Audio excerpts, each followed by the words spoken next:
good afternoon to our counselors, our guests, and to the public that is on Zoom or on Gov Channel 16. Tonight is the 43rd meeting of the 24th Council, and I will call this meeting to order. This is the City Council of Albuquerque. Councilor Davis will be joining us a little later in the meeting. All counselors are present via Zoom. And this evening, we would like to take a moment of silence. And I would just like to offer that moment of silence for all of our young victims and victims who have been hurt or murdered in Albuquerque and the state of New Mexico, who have been parties to crime. And I would also like to thank publicly our Balloon Fiesta Council for a successful balloon fiesta that we just finished, and I think it was great. So if you'll just join me in a moment of silence.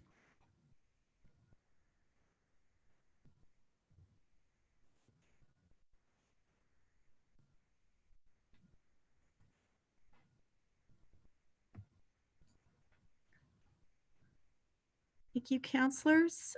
With that, I will recite the Pledge of Allegiance in English, and I will ask Counselor Sena if she would recite it in Spanish. So if you'll join me, I pledge allegiance.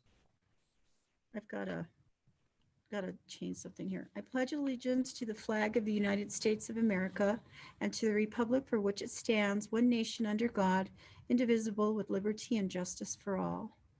Thank you. Counselor Sena? Juro fidelidad a la bandera de los Estados Unidos de América y a la república que representa una nación bajo Dios, indivisible, con libertad y justicia para todos. Thank you, Counselor Sena, for that. I'm just going to read some information into the record for the public's sake. As noted in a press release from our office on Friday, posted on our website and noted on our published council agenda, this meeting has special procedures and is being held via Zoom video conference. Members of the public, city staff, and the media have the ability to view this meeting live through 4 different platforms: GOV TV on Comcast Channel 16, the GOV TV website, YouTube, and Zoom webinar. These live streams can be accessed from most smartphones, tablets, or computers. Also, this meeting is closed captioned, and you may enable the closed captioning services on your television or device at this time. For those of you watching on live stream, thank you so much for joining us this afternoon.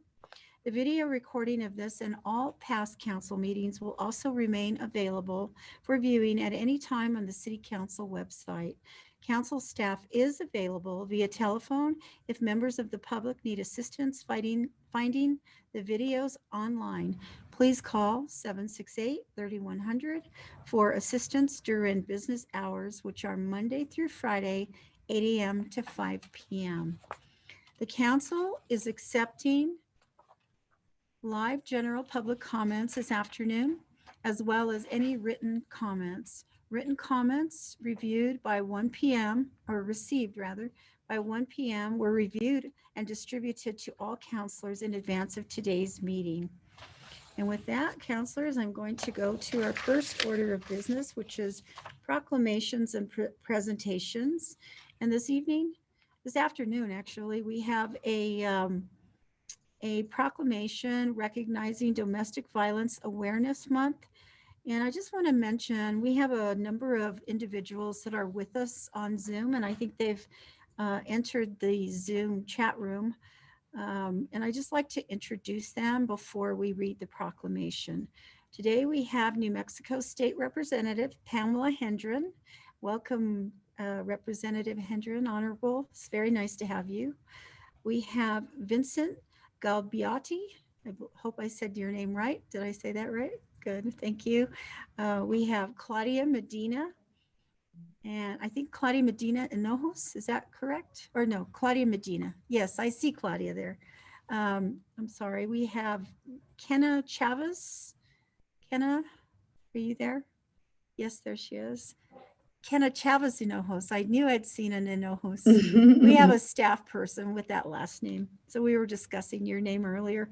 We have Pam Wiseman, who is the Executive Director of the New Mexico Coalition Against Domestic Violence. And thank you all for joining us. After we read the proclamation, we will give you an opportunity to say a few words if you care to. So with that, we are going to move to the proclamation. Mr. Moya, can you put that up on the screen, please? Thank you, counselors. I am going to start, and I believe all counselors will join us in reading this proclamation. Whereas anyone can be a victim of domestic violence regardless of age, sex, ability, ethnicity, sexual orientation, socioeconomic status, of religion, and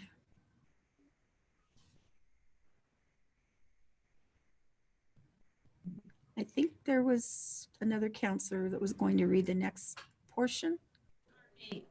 Madam Chair or Madam President, I think we may need prompting. I know I will. Okay. Do we have the, Madam President, I can take it from here if you'd like. thank you, Counselor Pena. Yes. The next counselor is Counselor Gibson. Whereas in the state of New Mexico, 37.6% of women and 33.3% of men have experienced violence perpetrated by an intimate partner in their lifetimes, to include 35% of children who have been witness to domestic violence. And whereas children who grow up in violent homes are believed to be abused and neglected at a higher rate than the national average, and these children's development and ability to function well in school can be negatively impacted throughout their lifetime. And whereas Domestic Violence Awareness Month provides an excellent opportunity at both the city and state level for citizens to learn more about preventing domestic violence and raise prevention awareness. And whereas Domestic Violence Awareness Month provides an opportunity to show support and recognition for the numerous organizations that provide critical advocacy and services to victims and survivors of domestic violence within our communities. And whereas Safe House Domestic Violence Resource Center, DVRC, and Enlace Comunitario, sorry about that, provide needed services to the people of Albuquerque. And whereas Domestic Violence Awareness Month provides an excellent opportunity to reach victims and provide crucial information on how they can seek help and support. And then the last one was me, except that I think we had a little hiccup with Counselor Benton. So if Counselor Benton would like to read the final be it proclaimed.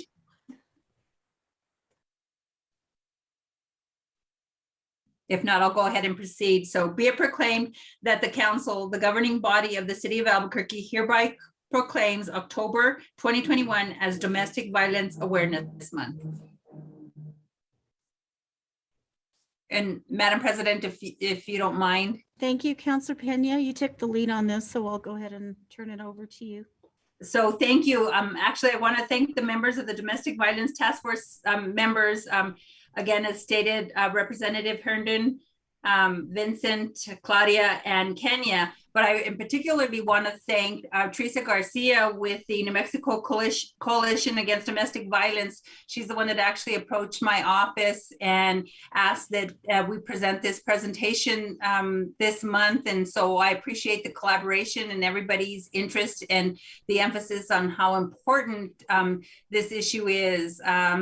As we all probably know, we know someone who has been a victim of domestic violence. So this is kind of near and dear to my heart and for lots of reasons. So I appreciate you all being here and thanks for your advocacy. And if anyone would like to say a few words, we can start with, if no one minds, we'll start with Teresa. Go ahead, ma'am. Hi, thank you all so much for the proclamation. Unfortunately, my executive director could not be here last minute, so thank you so much for that quick change there. I just wanted to say thank you, Councilor Clarissa Peña, for working with us and really honoring our programs here in Albuquerque, Enlace Comunitario, DVRC, and Safe House, where, as you know, during COVID-19, it has been a complete it's been harder for survivors during this global pandemic, and our programs have really gone above and beyond to support survivors and their families and provide much needed resources. So we really wanted to have this proclamation to really honor them and all of their efforts and their work and recognize survivors as well. And I would also like to invite you, we did reach out to City Hall where they will be lighting City Hall purple. So please, if you can, take a photo. We would love to have you and have some photos be shared and why you speak out against domestic violence. Thank you, Councilor President Cynthia Borrego, Councilor Lance Sena, and especially you, Councilor Clarissa Peña, for all of your efforts and always supporting us. Thank you so much. Just a quick question, Ms. Garcia, thank you for that. Is that going to be lit up this evening? Yes, ma'am. It will be lit up today at 5 p.m. Thank you so much. We look forward to that so much. That- And actually, if anybody wants to meet me downstairs after this meeting, I'll be happy to be there, and just please just text me or let me know that you're coming. Be happy to meet you on the plaza. Councilor Peña, I'd love to have you there. Councilor Sena, all of the councilors, Councilor Bassan, Councilor Jones, Councilor Gibson, any of the other councilors that would like to join us. Madam Okay. President, if I could proceed, thank you, I appreciate it. If we're done with the meeting, I'll definitely try to zoom down there. Is that kind of like a pun? But anyway, thank you, Ms. Garcia. I appreciate you being here. And I'd love to hear from representatives from the Domestic Violence Task Force. Representative Herndon, if you'd like to say a couple of words. I would, and thank you very much, councilors. And I want to thank the City Council for recognizing Domestic Violence Month, and particularly the work of the task force, because it was comprised of a group of very compassionate advocates who want to make sure that we are providing the highest assistance to survivors of domestic violence when they are ready to leave their abusers. And one of the most important concerns that came up during our conversations was, how does a survivor make their lives go forward when they need access to financial resources? And we saw some collaborations among those members who were a part of the task force, specifically KWH Law Center and the DVRC Inc. and the U.S. Eagle Federal Credit Union and the Rio Grande Credit Union, which all came together to form something called CU Safe, to provide a $10,000 line of credit at 9.9% interest to survivors when they are ready to leave their abusers. And this was important in a state where there is no cap on the interest rate, except for 175% on a $5,000 line of credit. So we just want to say thank you for recognizing the work of these incredibly passionate people who continue to look out for survivors of domestic violence and want to help everyone in that situation to move their lives forward.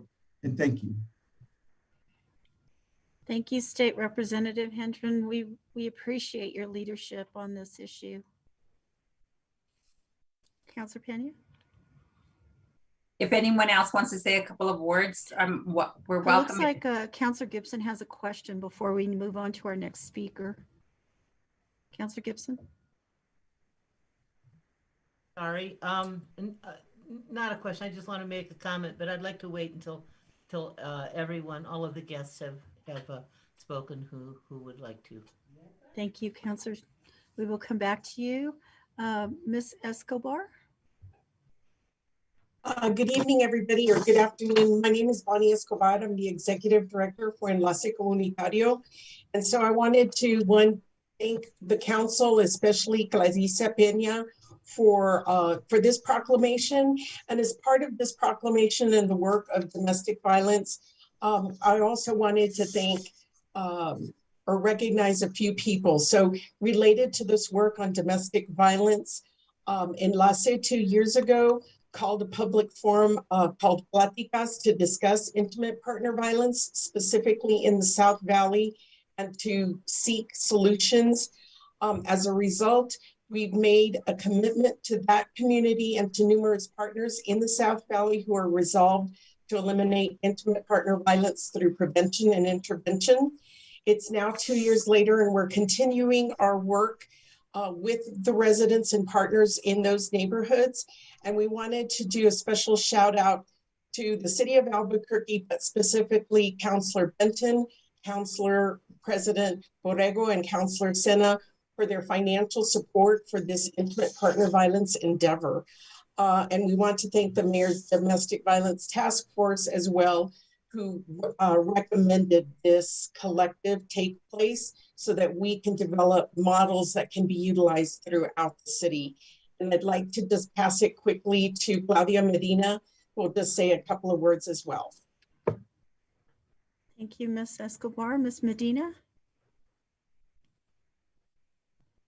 Ms. Medina, you're muted. You'll have to unmute yourself. Yeah. There you go. So, President Borrego, city councilors, I would like to know if this is a good time to talk about the IPV Prevention Collective, or if we wait a little bit later for that. It's up to you. We can hear you now if you'd like to discuss it. Excellent, excellent. So as my colleague Bonnie Escobar was saying, this group of highly coordinated people from many different sectors started working 2 years ago in the South Valley and Westgate. And you would probably ask yourselves, why the South Valley and why Westgate? And it's because data shows that in those two communities, there is an unprecedented level of intimate partner violence. And children who are witnessing domestic violence in those two communities are at the highest level in the entire Bernalillo County. So a group of more than 130 people, leaders from 10 different sectors, education, government officials, parents, media, law enforcement, service providers, childcare, parents, neighbors, all came together and decided to follow this very structured process called collective impact, because research shows that when there is a very complex problem in the community, only one sector only would not be able to eliminate the problem. Like the city by itself or the government by itself could not do that. So we needed several sectors to come together and have a very carefully structured cross-sector and highly coordinated process so that together we find solutions for the problem. And as Bonnie explained, currently these 10 sectors are in the planning phase of this process. They have been gathering data and information about the existing resources and gaps of services in those two communities, plus all sorts of programs and services that are considered best practices everywhere in the world. And we are very close to wrapping up our planning process. It would be concluded in the spring of 22. And that is possible because even though the work has been monumental, we have had the help from volunteer professional evaluators, public health experts, physicians, nonprofit leaders, and public officials, many from the city of Albuquerque. So we think that once that is concluded, we will be starting implementation as the next phase, and we will be tracking outcomes. This would be a data-driven process. So why am I mentioning all of you to all dear councilors? Because as the Mayor's Domestic Violence Task Force recognize this process can be replicated in every one of your communities. And we will be more than happy to share with you how to go about that process. In closing, on behalf of the members of the collective impact process, I would like to reiterate our deep appreciation to Councilor President Borrego and Councilors Sena and Benton for their financial support, but also to Councilor Peña, who has been a champion of the Westgate and South Valley communities, but also of domestic violence issue. We deeply, deeply appreciate your efforts. Thank you. Thank you, Ms. Medina. And you may want to think of anything that you missed. I'm going to go back to Councilor Peña on the presentation of the proclamation. Councilor Peña.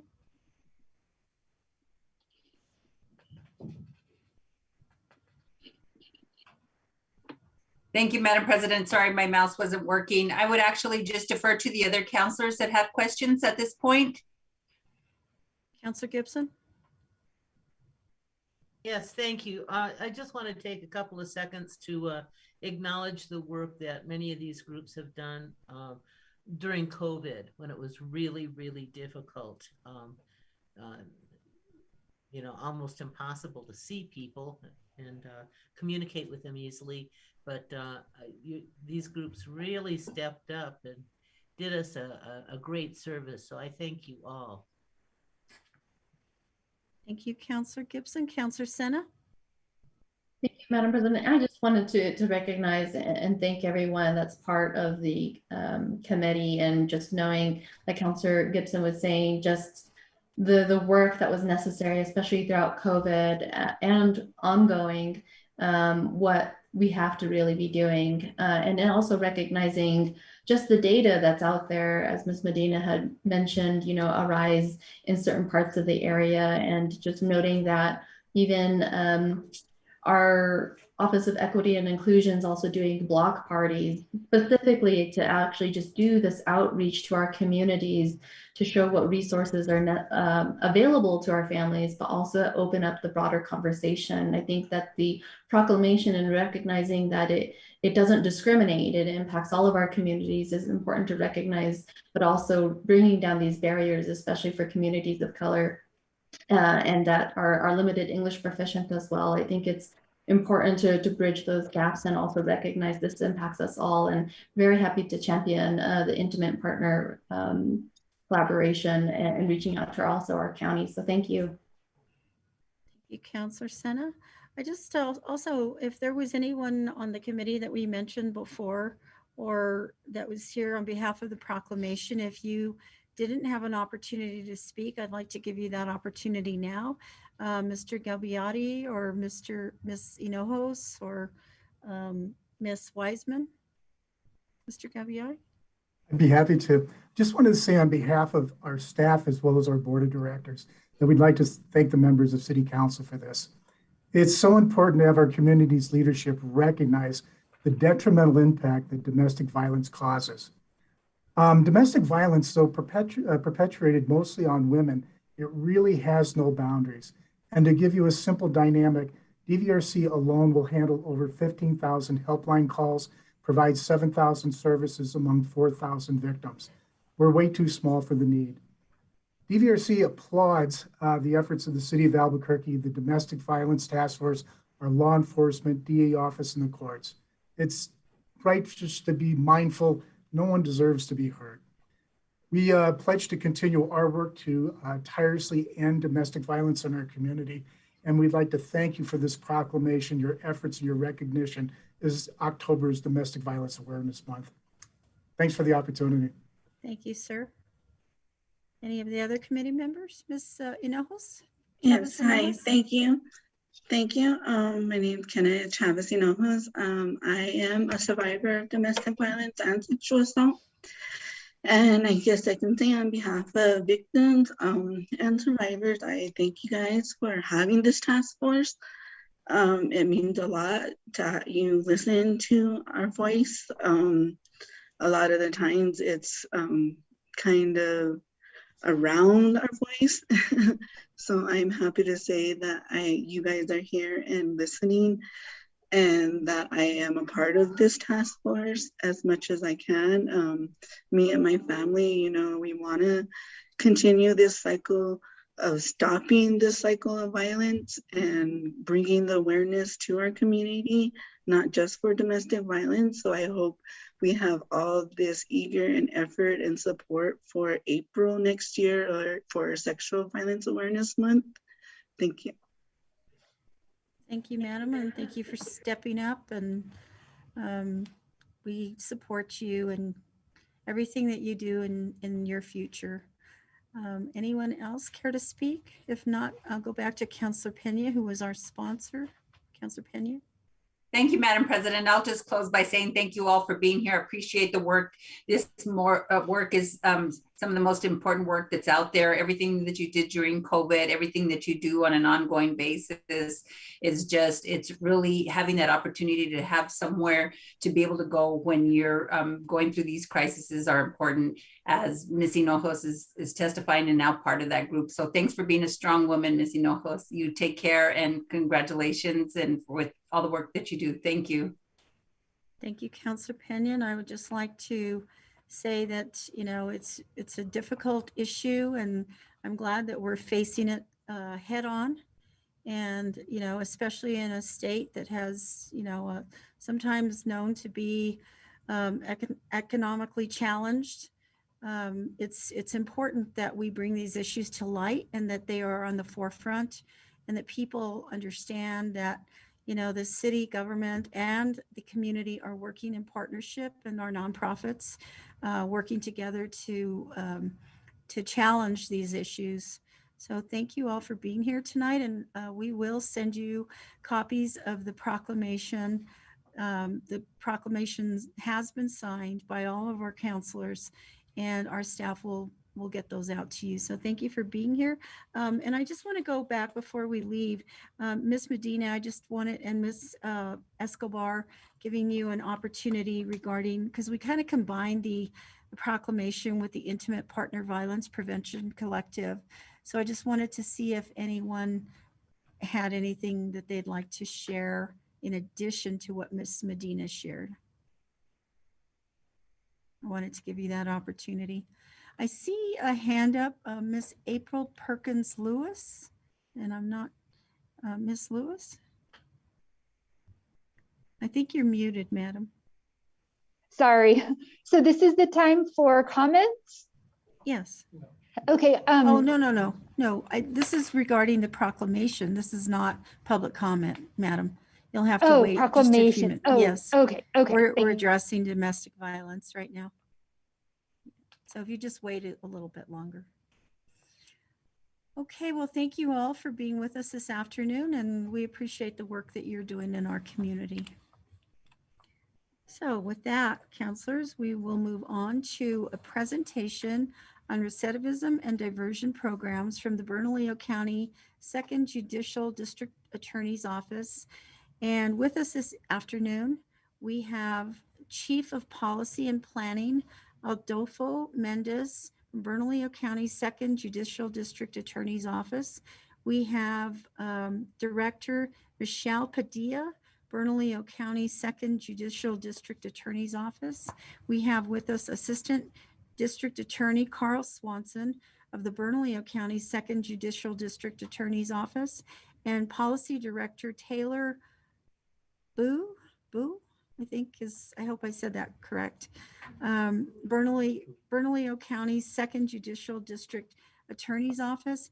And counselors, I've asked them to speak with us tonight. As you know, later on the agenda, we have M11, which this relates to that as well, but this is more of a general presentation. So with that, I will turn it over to Mr. Swanson. Is that who's starting, or Mr. Mendez? Madam President, yeah, I'll go ahead and start, and counselors. Thank you, Mr. Mendez. Thank you.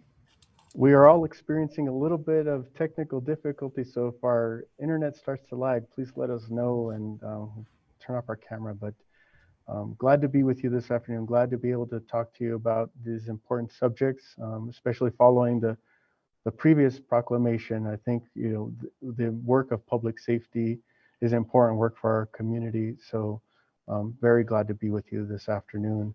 I'm going to go ahead and share my screen and walk through a presentation that we have, if that's okay, Madam President. Here we go.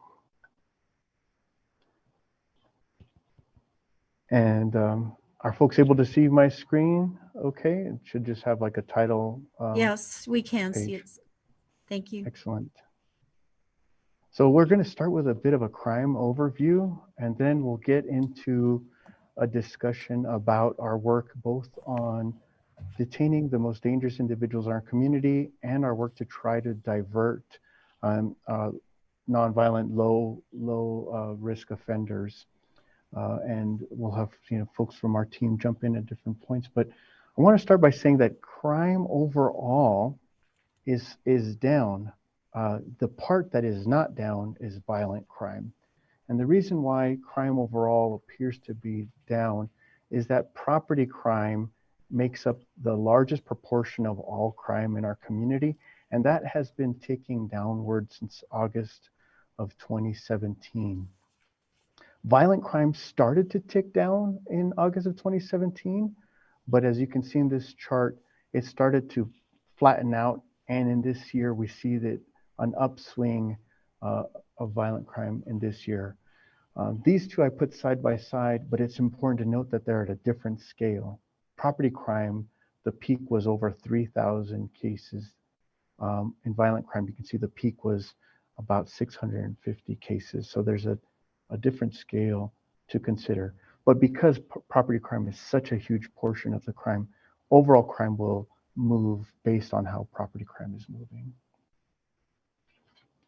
And I also wanted to give some context about the overall composition of crime.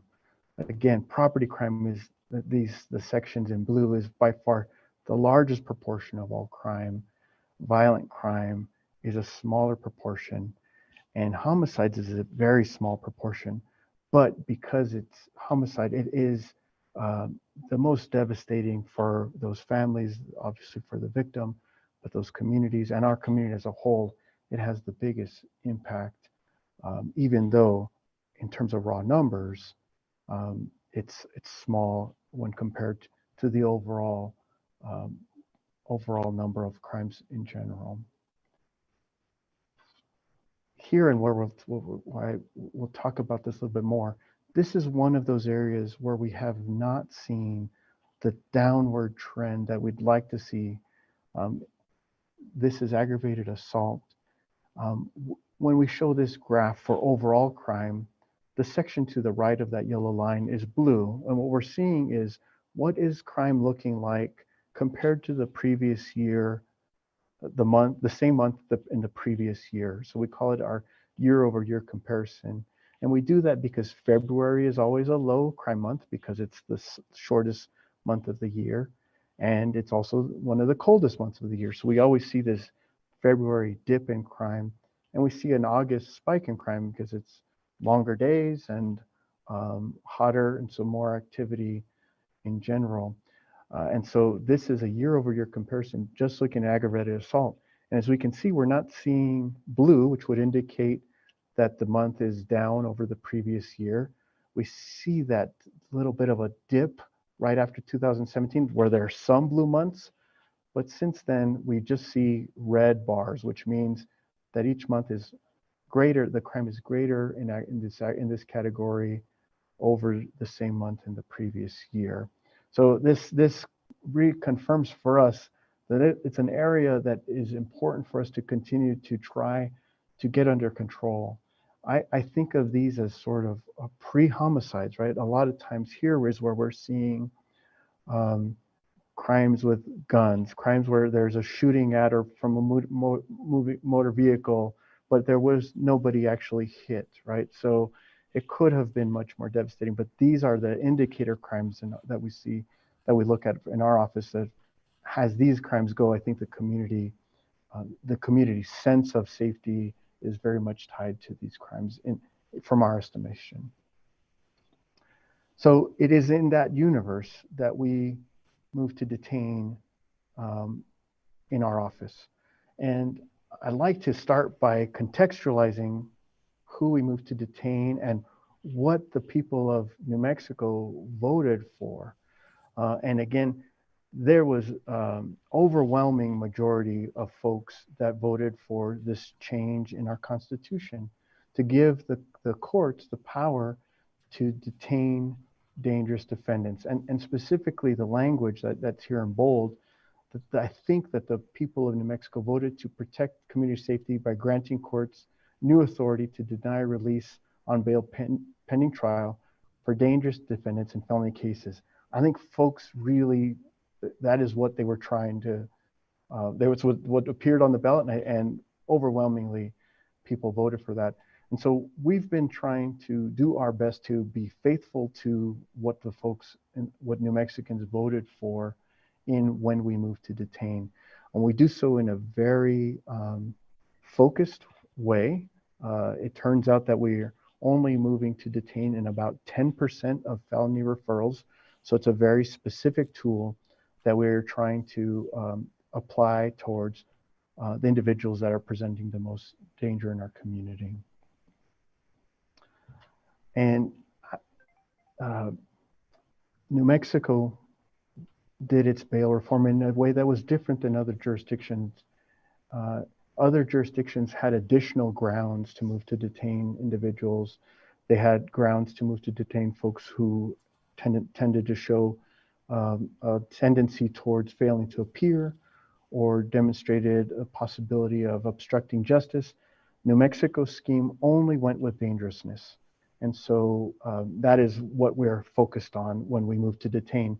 In other jurisdictions, they move to detain far more often, but that is because they also have additional grounds to be able to detain individuals. New Mexico only went with dangerousness. And as a result, who we move to detain, by and large, are individuals that are presenting violence to the community. So by crime type, about 70% of the cases we move to where we move to detain are violent in nature. Where we move to detain in other instances, there's usually a criminal history that presents danger, that the individual demonstrates some danger, or a firearm was involved in the committing of the crime. And so we're very much focused on moving to detain those dangerous individuals. The numbers that we're seeing in terms of when we move to detain confirm that we're aligning with that constitutional amendment that voted on by the folks, the people in New Mexico. What we're finding, though, is that our detention is not being granted as often, and I'll share a slide a little later, as often as we see in other jurisdictions, where our grant rate over the 5 years that detention's been available is right about 50-50. There have been years where it's slightly up, years where it's slightly down, but over the long period of time, with about 5,000 motions to detain, we're pretty much right at 50-50. As I mentioned, one of the instances that we look at to determine whether or not we detain is the presence of a firearm, because we believe that the presence of a firearm inherently makes the situation more dangerous. Interestingly, when we look at those motions to detain, we see our detention granted rate go down when a firearm is present, which to us is counterintuitive. And I think bears more investigation. But here's a breakdown of violent crimes. And then when there's a violent crime with a firearm present, we see our grant rate go down about 2.5 points. A property crime versus when there's a property crime with a firearm present, we see our grant rate go down 6 points. Drug crime versus when a drug crime is present, we see it drop 1.5 points. And then other crimes, we see significant drop off when a firearm is present. But we do move to detain, and we emphasize moving to detain if a firearm is present, because we believe it makes the situation more dangerous. And so we see a potential disagreement on evaluating dangerousness with our courts. We have, however, another court system that we can compare our performance with the same defendants, same crime, and that's with our federal jurisdiction here. So we have had the opportunity to move to detain about 200 individuals on the federal in the state court system and in the federal court system. We have 2 attorneys that are cross-designated, so they're able to take cases into the federal court system. And so in those instances where we're moving to detain in the federal court system, we see the federal courts agreeing with our assessment about 91% of the time. The same exact defendant, same crime, we're seeing our grant rate higher than our overall grant rate, but still at only 62% of the time. So this tells us that there's a difference in calibration in terms of the evaluation of dangerousness. The federal courts seem to align very well with how our offices, who we're moving to detain, and there's a difference there in terms of where when the state court is making that determination of agreeing with our motion to detain and actually detain an individual. This may be a little bit hard to read, but it's a lead into what we think is a good change to try to, I think, become more faithful with the voters of New Mexico. As I showed, we're moving to detain dangerous individuals, right, or at least they're coming in on violent crimes. In other jurisdictions, I believe that they would be detained more often than they are in New Mexico. And the reason why I say that is other jurisdictions that did this similar bail reform to New Mexico added additional steps in evaluating whether or not their public safety assessment tool would recommend release or detention. And this is a lead into next slide in terms of one of the solutions we're recommending in terms of state law changes. But if you look at this first column, it's New Jersey. And New Jersey takes additional steps in its recommendation of detention. At first, it looks at, it does the same thing we do here in New Mexico, which is complete a public safety assessment. You might hear it called the Arnold tool. But then beyond that, it starts to look at what the current charge is. And this lines up with what we're doing inside the DA's office. We look at, well, what's the current charge in terms of when we move to detain? There, the courts themselves look at what's the current charge. If the current charge is subject to life imprisonment, then the recommendation in those court systems is the release is not recommended. They then go on and look at different things. For example, their step 4 is it determines if one of the current charges is violent. If the answer is yes, down here in their step 7, then release is not recommended. So we saw this in other jurisdictions. We saw our internal process about when we move to detain, and that led us to recommend a legislative fix. And so I'll talk about this crime legislation, and after this we'll start talking about some diversion, but I want to share with y'all because I think it aligns with the memorial and the spirit behind the memorial of trying to come up with ideas and support legislative efforts that will help improve public safety, and because we see this aggravated assault problem out there and we know how much that impacts our community. So what we came up with, let me back up a slide, right? So this process in New Jersey or Arizona, for example, or Santa Cruz County, California, this process they call a decision-making framework. We kind of took that idea and we took some ideas from the federal system where there are these ideas of rebuttable presumptions, and we turned that into legislative proposal. And what does it do? So what we're suggesting and what we're proposing is look at the current charge. When the current charge comes in as murder or voluntary manslaughter or aggravated battery, these top ones here in A, sexual exploitation of children, aggravated criminal sexual penetration, robbery in the first or second degree, human trafficking of a child in the first or second degree, right? Look at that that present charge, then the recommendation, there should be a presumption that the person ought to be detained. It can be rebutted, right? The defense can rebut it. But this largely aligns with what we saw in New Jersey's framework, right? This idea of what is the current charge. Section B, we add this question about, was a firearm present? As I noted, our office believes that when a firearm is present, the situation is inherently more dangerous. And so we think that internally, when we see a firearm present in a commission of a felony, that ticks in the favor of moving to detain. We believe that should tick in favor of detaining the individual and not recommending release. And so that section B is a firearm brandish or discharge during the commission of the charged felony offense.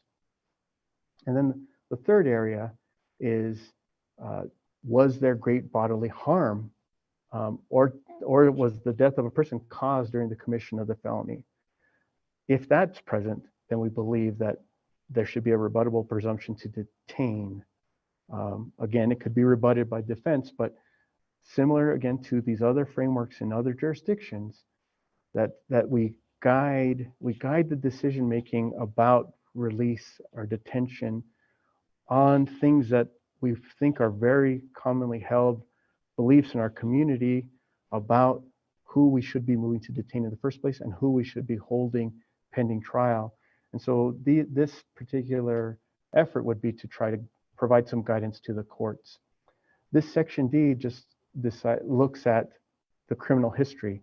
Does the individual who is currently coming into contact with the criminal justice system have a history of either A, B, or C, right, within the last 5 years? And if so, tick in favor of detaining that individual.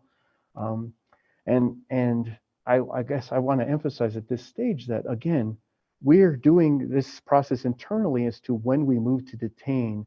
We think that there ought to be guidance for our courts that yes, these are important things. Yes, these are factors that should tick in favor of detention when a motion to detain is presented to the court. So this particular legislative effort is called rebuttable presumptions of detention. We have another proposal to increase penalties for homicides.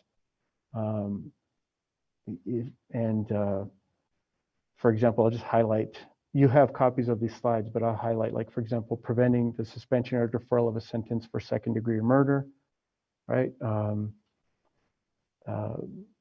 Abolishing statute of limitations for second-degree murder, lengthening the statute of limitations for child sex abuse and felonies resulting in death. We just think these are common sense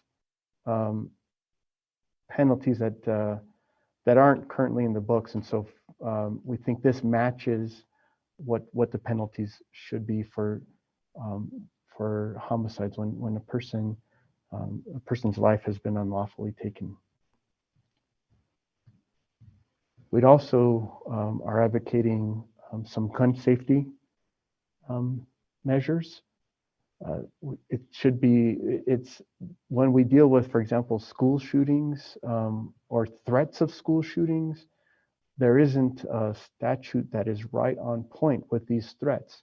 So part of this would be to criminalize those mass threats of violence, put that on the books. It's not presently on the books. Expand the prohibitions of guns at schools in line with federal law.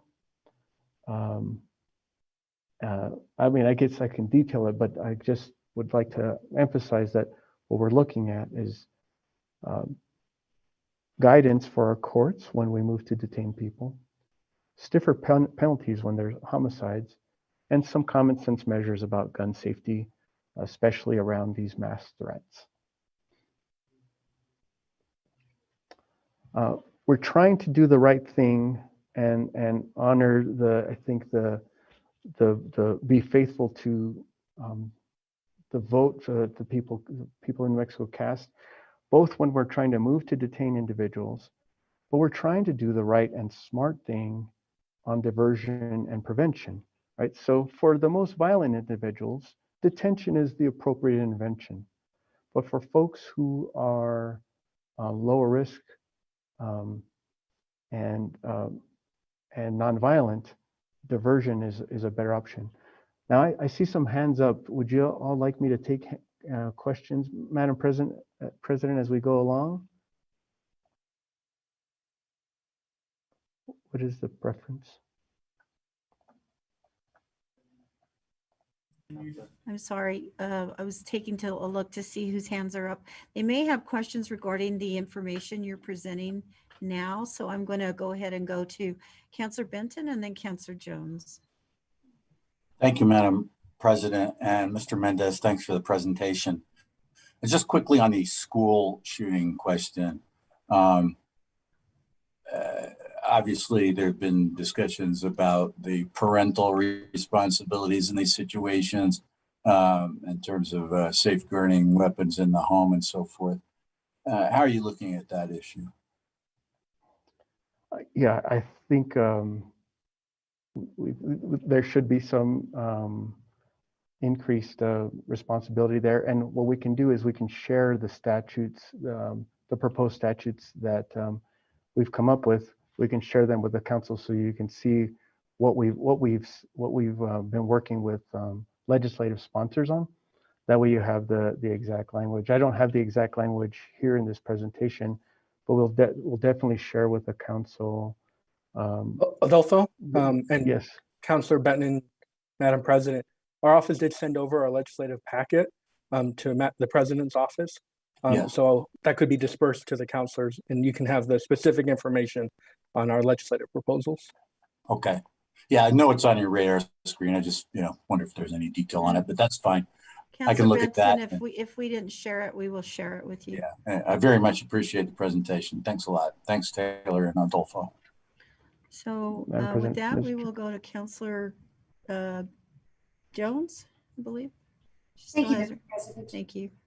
And a very interesting presentation, but let's be sure that we understand this completely. And I'm not sure whether I do or not, but this is not something which the city of Albuquerque can affect law-wise. Is that correct? This is not city law that will have to be amended and changed to put these plans in effect that you've presented to us. Madam President, Councillor Jones, that's correct. What we're proposing are state law changes to provide guidance to our courts that aligns with what we're seeing in other jurisdictions and those decision-making frameworks that we're seeing in other jurisdictions to provide that kind of guidance for our courts in their evaluation of dangerousness. Thank you, Mr. Mendez. And I just wanted to make that perfectly clear because I am already getting text messages and emails from constituents saying that we should do this or we should not do this. And I want to make it very clear. The city council has no jurisdiction in this kind of legislation other than as private citizens voting for or against. Is that correct?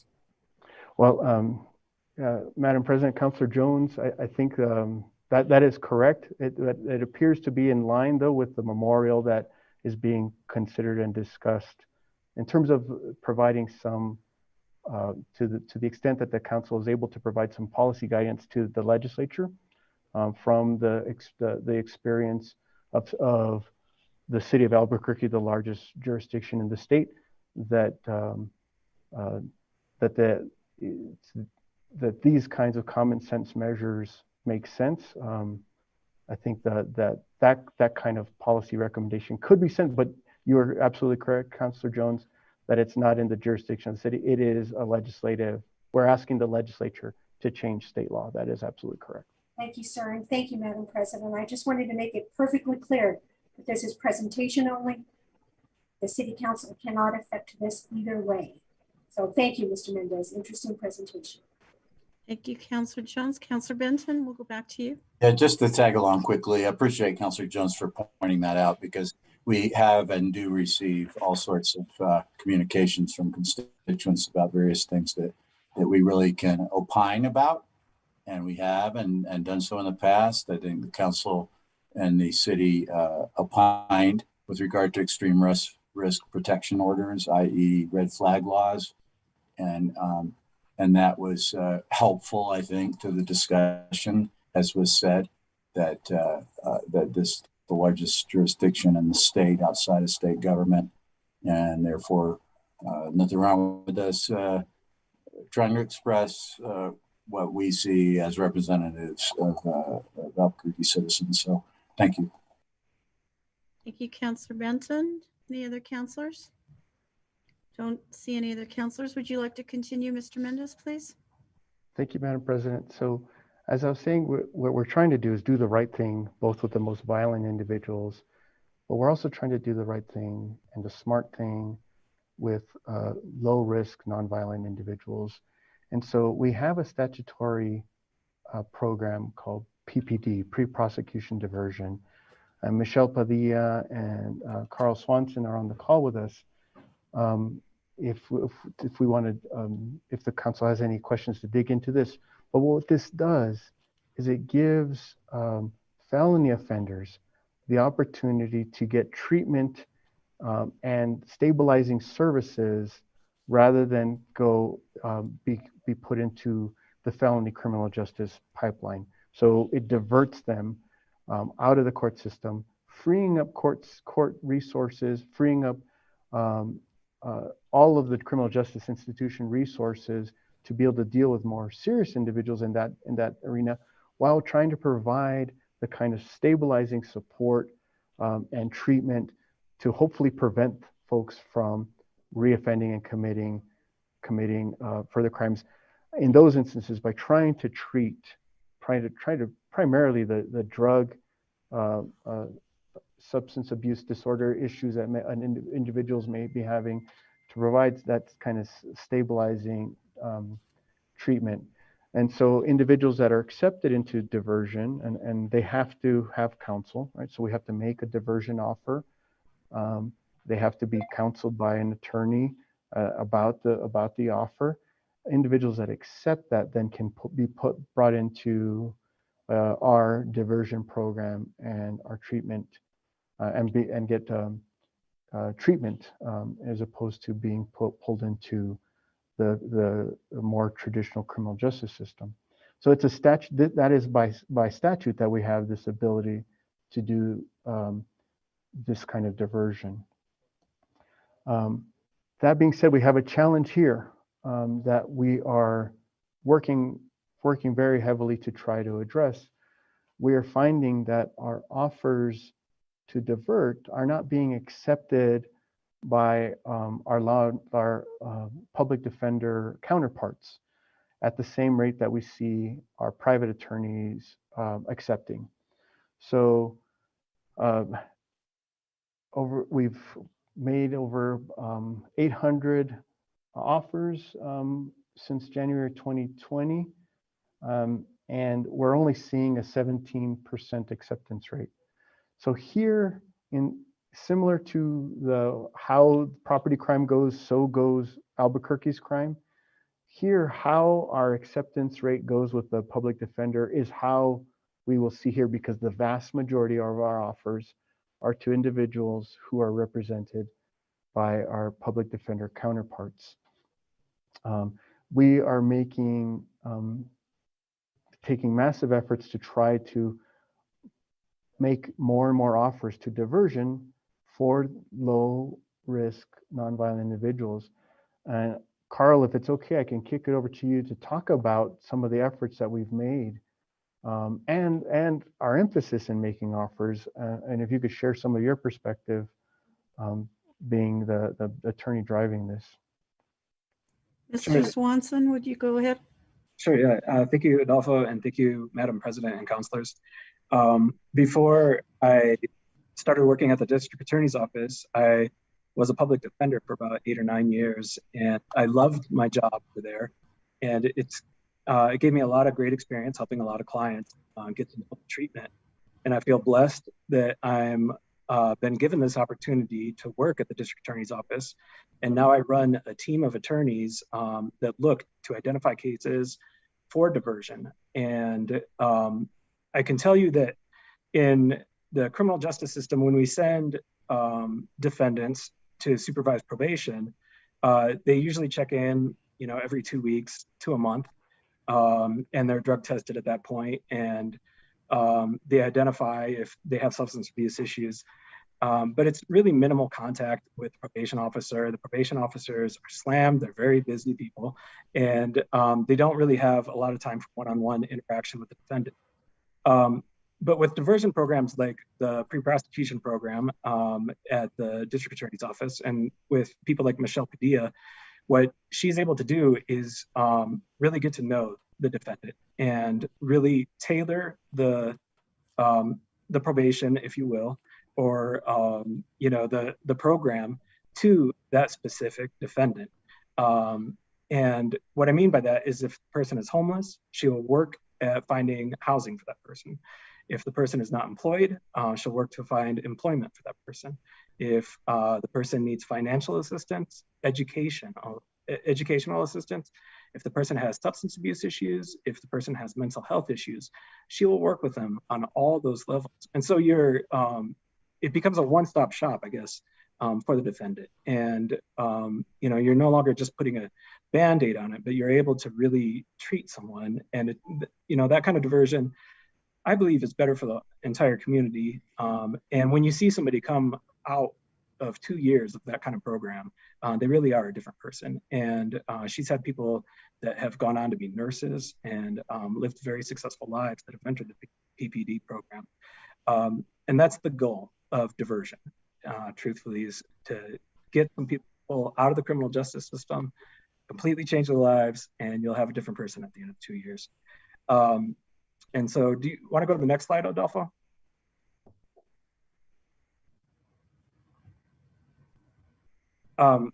There were some claimed obstacles, and I don't know if you want to talk about this, Adolfo, or if I should. I don't mind. Go ahead, Carl. Go ahead. Okay. So there were the public defenders and I and Michelle Padilla. We've all been working together to try to find ways to get more people into the pre-prosecution program. And there were some claimed obstacles. One would be admissions of guilt. The second would be drug testing fees. And the third were the costs to participants. First, on the admissions of guilt, to enter the pre-prosecution program, you have to sign an admission. That's basically saying that you're guilty of the felony. And that can be used against you if you flunk out of the program. And that's difficult for a lot of public defenders to talk their clients into. And so we've not only eliminated that for first-time drug offenses, but we've also eliminated it, the admission entirely, if they'll agree to enter the program within the first 30 days. And so that's an issue that we're trying to address. The next is drug testing fees, and we've partnered with the city and the county to fund testing so that there will be no drug testing fees. And it's usually like $25 a pop, I think, for every drug test. And some of their clients are very poor and cannot afford that. And so we're working to find additional sources of funding so that we can cover those. And then the third is just program costs. And Raul Torres has waived all PPD program costs to public defender clients. And so the claimed obstacles that were mentioned no longer exist. And we're really working hard to deal with that and make, I think, PPD a more appealing program. Still, we're making a ton of offers. Last month, I believe we made 100 offers over the entire month of September. We've had about, I don't know, Michelle P is on the line, but I don't want to misquote her. I think within the last 3 weeks, we've had about 20 people accept. And Michelle, if you can help me out here. Carl, that's you were correct. Last month we made over 100 PPD offers, and to date we have 113 active participants in the program. And so we have capacity for over 300 people in the pre-prosecution program. In fact, it's really limitless. We can even go above that. And since COVID hit, it's the numbers of the pre-prosecution program and diversion in general have really gone down. And there are probably several reasons for that, but when we're not getting people into these diversion programs, when we're not getting people mental health help, substance abuse help, housing help, we are not treating these individuals, and we can't get them the help that they need. In my personal experience, substance abuse, it really doesn't stay stagnant with the person, that a person will start to use more and more and more to achieve that same high. And as a result, they'll start to engage in more risky behavior as time goes by. And so if you don't address those issues early on, you get the revolving door of criminal justice, and you get people starting to pick up more and more dangerous crimes. And that's where I think diversion goes hand in hand with Adolfo's presentation at the beginning with violent crime. You really have to address these issues at the beginning. And if you don't, you're really doing the community a misservice. Carl, to your point regarding the PPD offers versus acceptances, last month we made, like I said, over 100 PPD offers, and only 4 of those offers were accepted by the public defender. It's really our goal of the program to get people into the program so that we can give them the services and the help that they need to be successful in the program, so that they can go back out into the community as successful members of this community. It's a great program, and I'm really proud of the work that we do here. We really take pride in what we do. And like Carl said, we tailor the supervision to each individual's needs. We have jurisdiction over an individual for up to 2 years. And sometimes people need to we check in with them every day, every other day, once a week, once a month. It just really depends on their need. But it's really our goal to help as many people as we possibly can and get them out of the system early. Thank you, Michelle. This slide is just about diversion courts in both district court and metro court. But we have drug court, recovery court, mental health court, and behavioral health court. We also have vet court in, I think it's called CVC in metro court. We have domestic violence programs. I know it's Domestic Violence Awareness Month, but we have programs for domestic violence. And we also have outreach court, which is homeless court. And that's in metro court. And all these programs are really down in numbers. And it could be just while Adolfo was giving his presentation, I was thinking, property crime has gone down. And so that could be part of it. But it could also be, the COVID pandemic, and that could be an issue. But all these courts are suffering in terms of the numbers that they're used to seeing. And we can't let these programs die out. It's very important that these programs continue to receive funding, because they do a vital service for the community. And if you're lucky enough to attend these graduations, I think there's a drug court graduation in district court this Wednesday. If you're lucky enough to attend one of those graduations, you can see the people speak about the problems they faced in life, and the obstacles they've had to overcome to turn into the person they are at graduation. And it's really incredible. And like I said, diversion courts can change lives, and we would love to see more people get into diversion programs like PPD. Now, Carl, if I can jump in there, because as you noted, if when they're low risk and nonviolent, if we don't get the right intervention there, our options to do that go down over time with repeat offenses, right? The community won't support diversion for someone who has multiple arrests, and so the community's patience goes down and our options are limited. So they're tied to each other, right? Making sure that we utilize the intervention and treatment side as much as possible. And as Carl noted, both PPD is underutilized and our diversion courts are underutilized. We need to really max those out to balance it out. Otherwise, our options get reduced to only detention, right? So we need to get the detention right. And we've been arguing that means that when we move to detain these individuals who are violent and have this history, that they ought to be detained. And we think that the courts need additional guidance to help make that determination. At the same time, as we make these offers to our public defender counterparts and to private counsel of getting folks for treatment, where our hope is that we don't see them later on in circumstances where our options are limited and we're forced to detain, right? So we're trying to do the right thing at both stages. Is that about the end of this presentation, do you think? Madam President, try to wrap it up a little bit. Thank you, Madam President.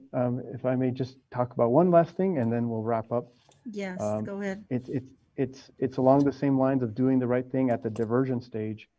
We talk about adverse childhood experiences as often as we can to make sure that the community is aware of this. This is going way upstream, right? Diversion is upstream from where we are when we talk about detention. Adverse childhood experiences and mitigating adverse childhood experiences is preventing folks from ever coming to us in the first place. I'm going to jump to this slide here. This was a study done at a UNM. Dr. Shi, who has been a guide for our office in terms of understanding, he's now retired, did some studies about adverse childhood experiences. We see almost 10 CYFD referrals before incarceration, right? So mitigating and interrupting adverse childhood experiences is analogous to getting the right thing at detention, but way upstream, helping children cope with trauma, address that suffering at an early age so that they don't get on a pathway that is predictable towards involvement with the criminal justice system. We have some statistics in the report we sent over in terms of that kind of emphasis, in terms of putting our money where our mouth is as a community, in terms of stating our values through our dollars, that New Mexico isn't matching what we see in the rest of the state.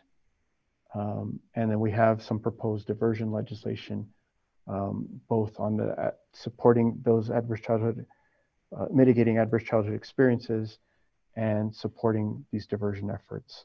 I know that we're short on time. I'm sorry we ran long. This is a super important area. This is an area that we live and breathe. So for us, we could talk about it all day. Madam President and councilors, we stand for any questions and we appreciate your time and your attention to these matters that are affecting our country. This is very complicated and very informative, and we so much appreciate. And if you could just share your contact information with me, I can send it out to all counselors if they have follow-up questions or they care to email you. I see Councilor Benson has a question.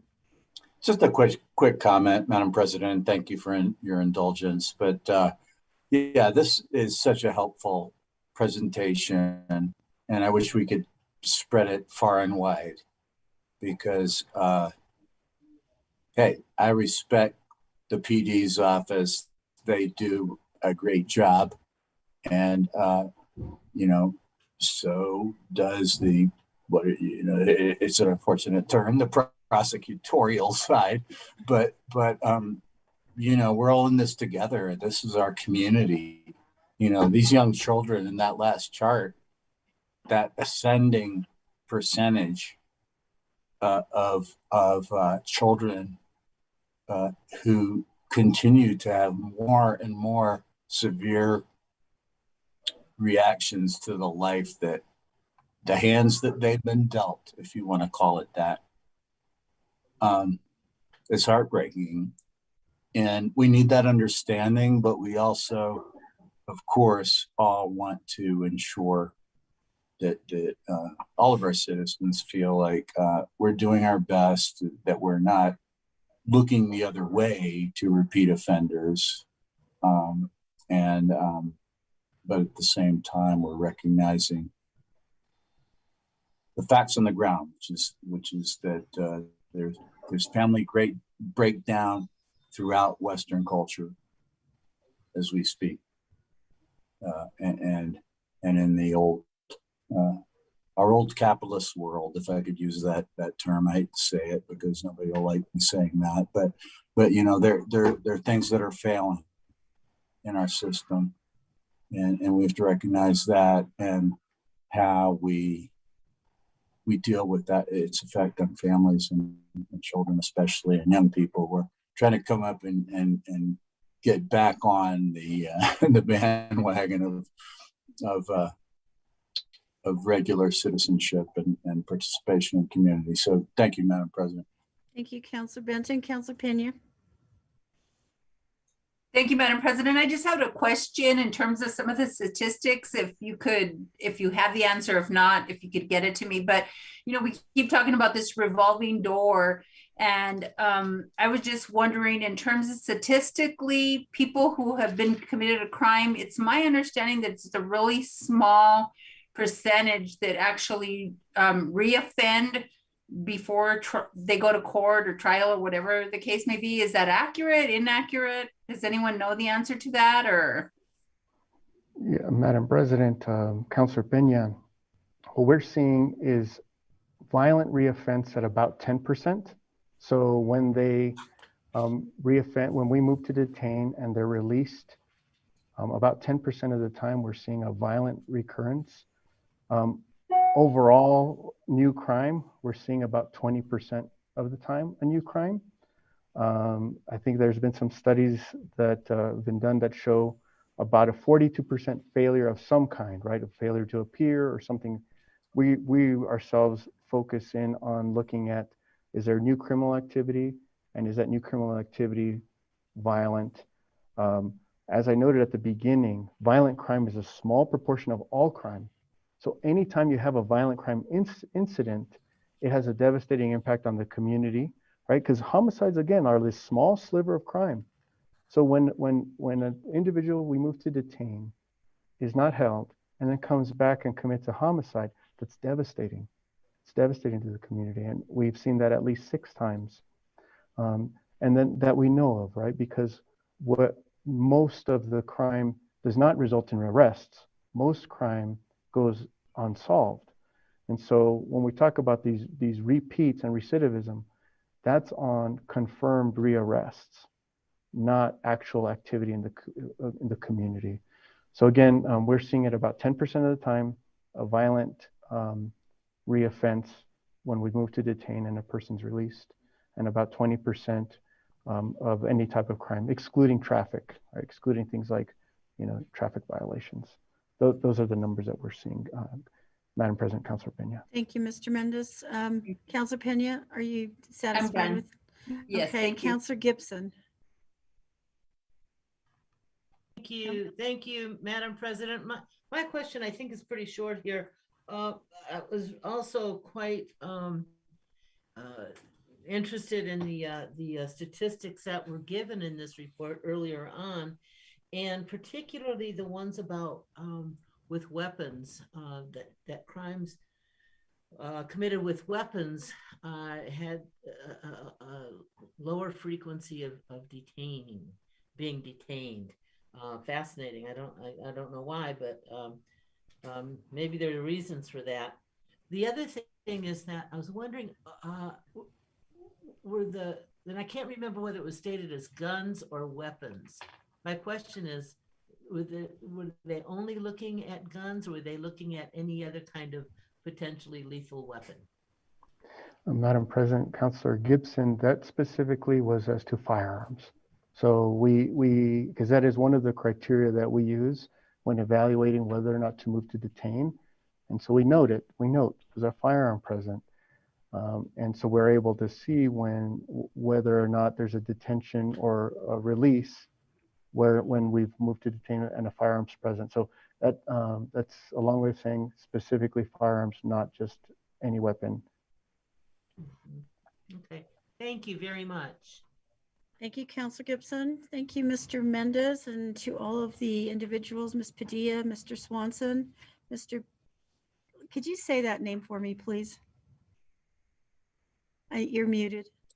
Bowie, Taylor Bowie. Bowie. Thank you, Mr. Bowie. Thank you so much. This was very interesting and very informative. And I think about the crimes against children and the unit at APD, which has expanded when I started working with them about 3 years ago.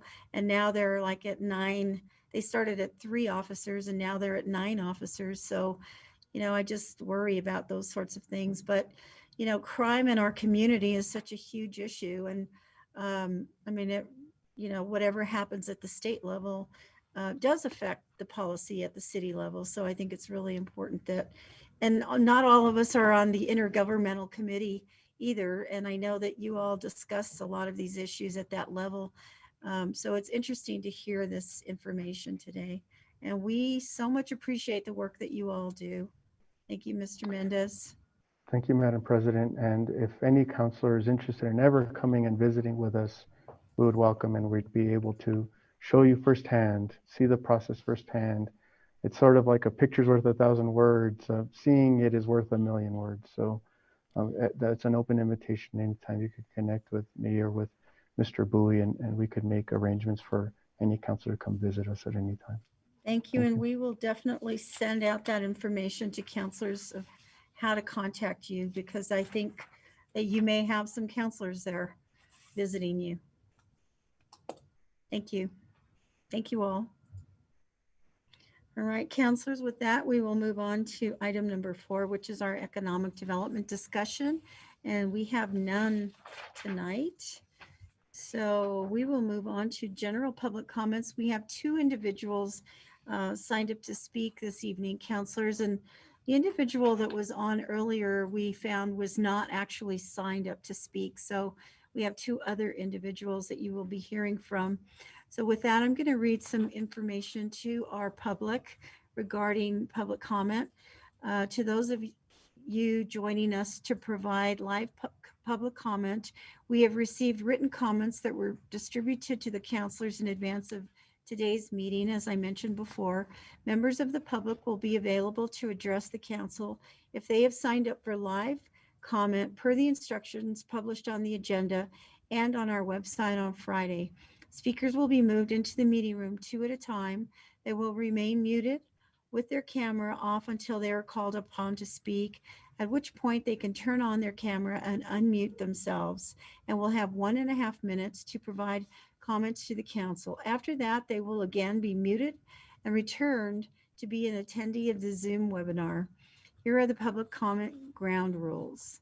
Each participant has 1.5 minutes to speak. Comments are to be addressed to the counselors only through the council president. Any disruptive conduct will result in removal from the Zoom webinar. Mr. Moya, would you bring our 2 individuals in, please? Thank you, Madam President. Our first speaker is Ingrid Mahler or Mahler. My apologies if I mispronounced your name. But Ingrid, please feel free to turn your video on, unmute yourself, and your time will begin when you start speaking.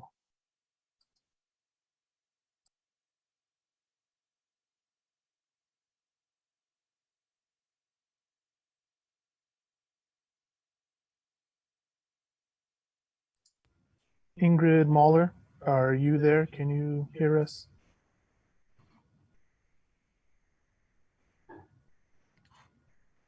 Ms. Mahler? I don't see her. Madam President, sounds like Ms. Mahler's kind of unresponsive here, and the other person that was signed up to speak has not joined the meeting yet. So that will conclude public comments.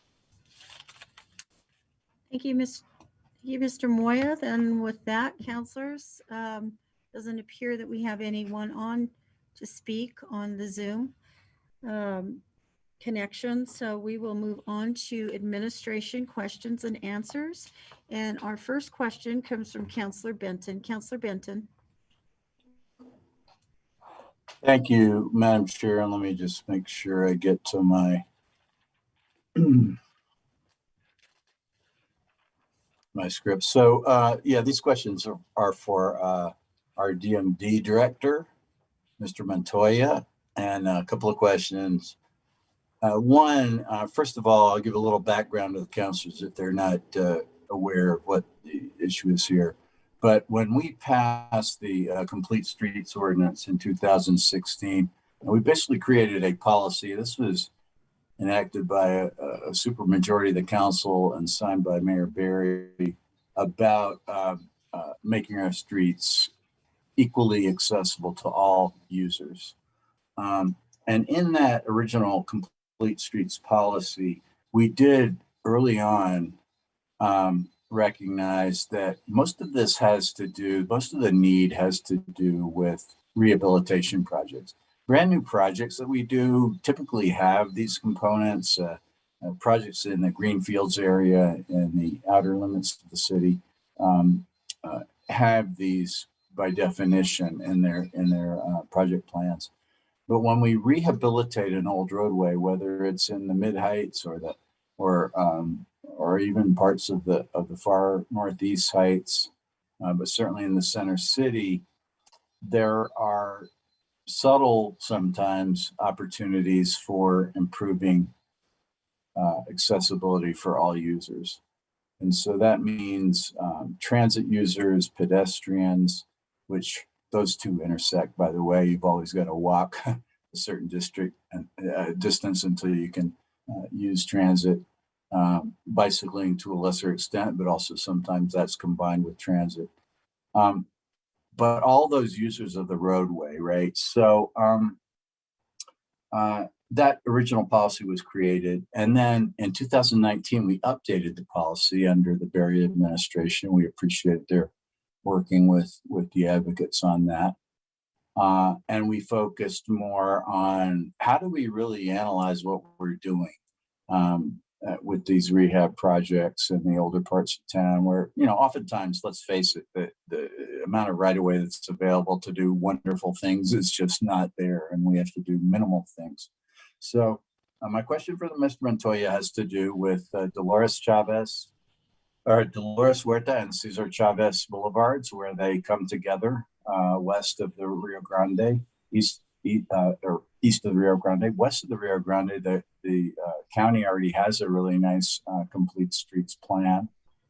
But once you get across the bridge, we have not had a plan for the city of Albuquerque. When you continue over that river bridge, you pass by Barelas and you pass by the Hispano Cultural Center, and then you go over the Guadalupe Overpass, which is an very old railroad viaduct that goes over the railroad and has very little room for sidewalks, much less bike lanes. In fact, there's a sidewalk on one side of that viaduct. So when you look at people from the communities of Barelas and of South Broadway, where many people do need to walk, and also that this is a gateway to the cultural center and this great historic community of Barelas and to the South Valley. That's an important street.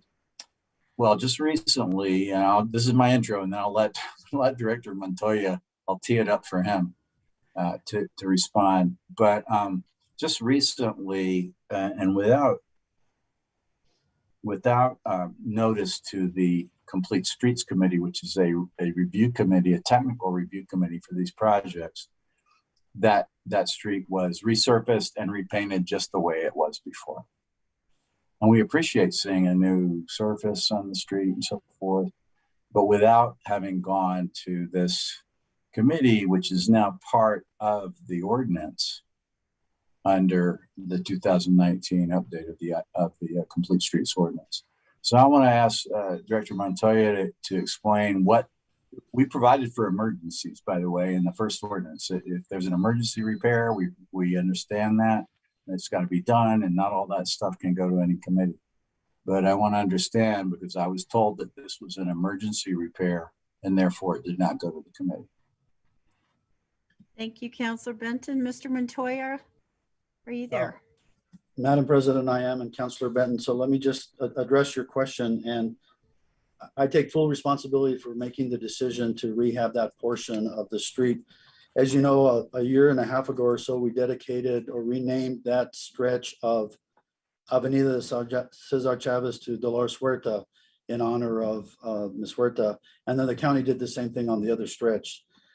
So the day we were out there during the press conference and you were present, I looked at the condition of the road and determined that it just needed some improvements and it needed to be spruced up in a way that we would honor the lady and the work that she did for the community. So jointly, there was another project that we were going to redo the medians anyway from the river crossing to 2nd Street. So both of the projects were simultaneous. So again, I take responsibility for making that decision. I'm not sure that I declared it an emergency, Counselor. I'm not sure where you got that information, but it wasn't an emergency on my part. It was just a way of improving or bettering that street as to what we have now.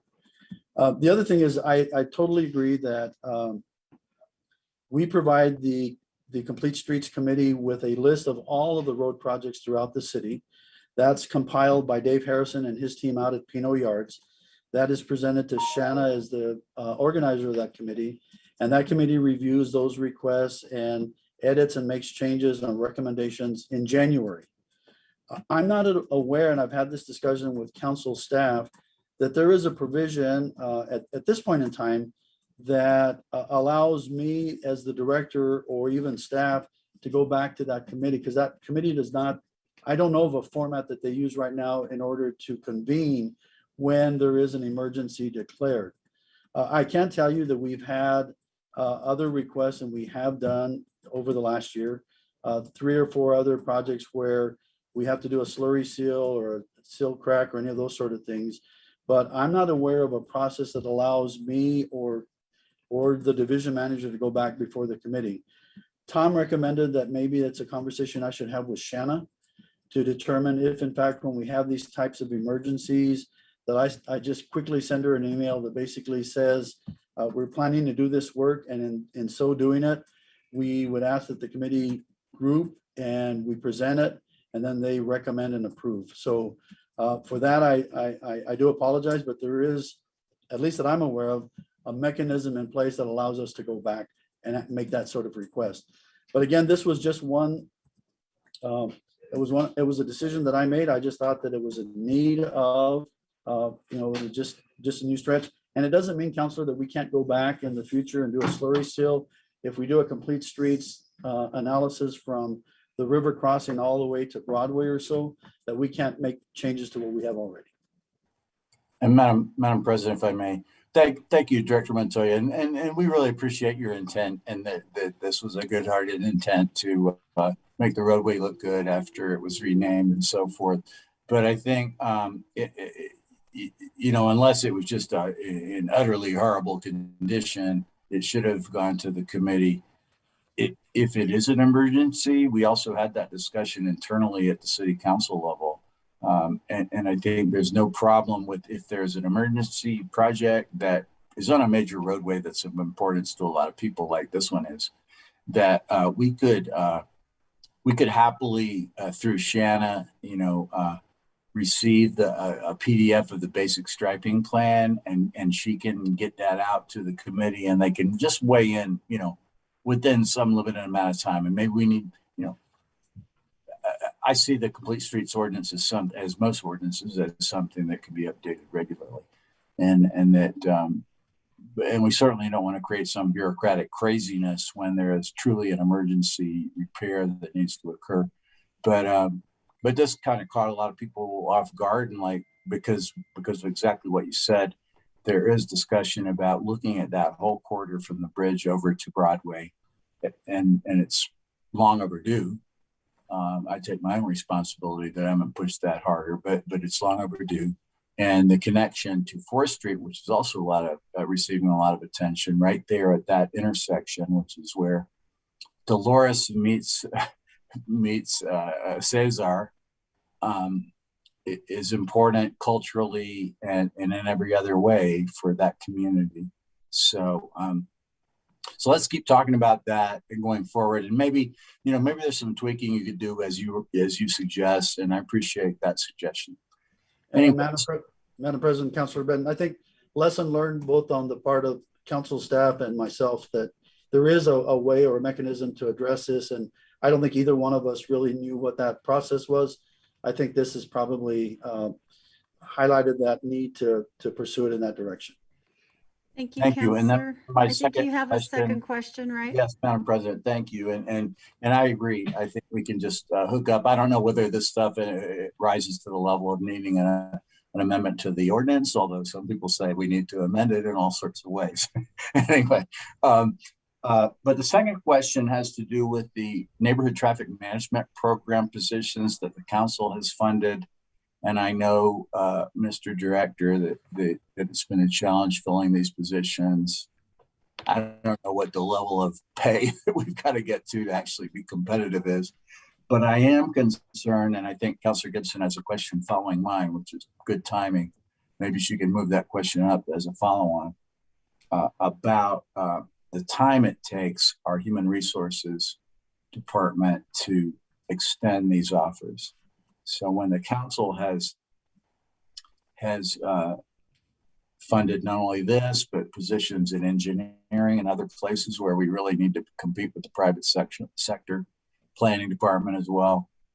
If we can't extend these offers in an expeditious way, then some very talented people who are interested in working for the city of Albuquerque may need to just move on and accept a different offer. We all know what it's like when you need a job and you're not going to sit around waiting for an indeterminate amount of time for government to make a decision to extend you an offer. So I want to ask that question of Director Montoya. I know that's a tough one, but I appreciate his view on that. And then I know Councilor Gibson has a related question. Madam President, I'll address Councilor Benton's question, and I know that Director Romero is on the call as well, if he needs to elaborate.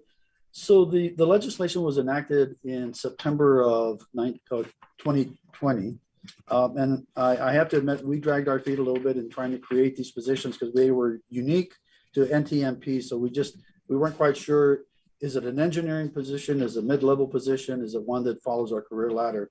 So in all honesty, Councilor, the positions were finally created probably early part of December or thereabouts. So it took us about 2 months internally, not central HR, but really our own HR and our own staff to determine what that position should be.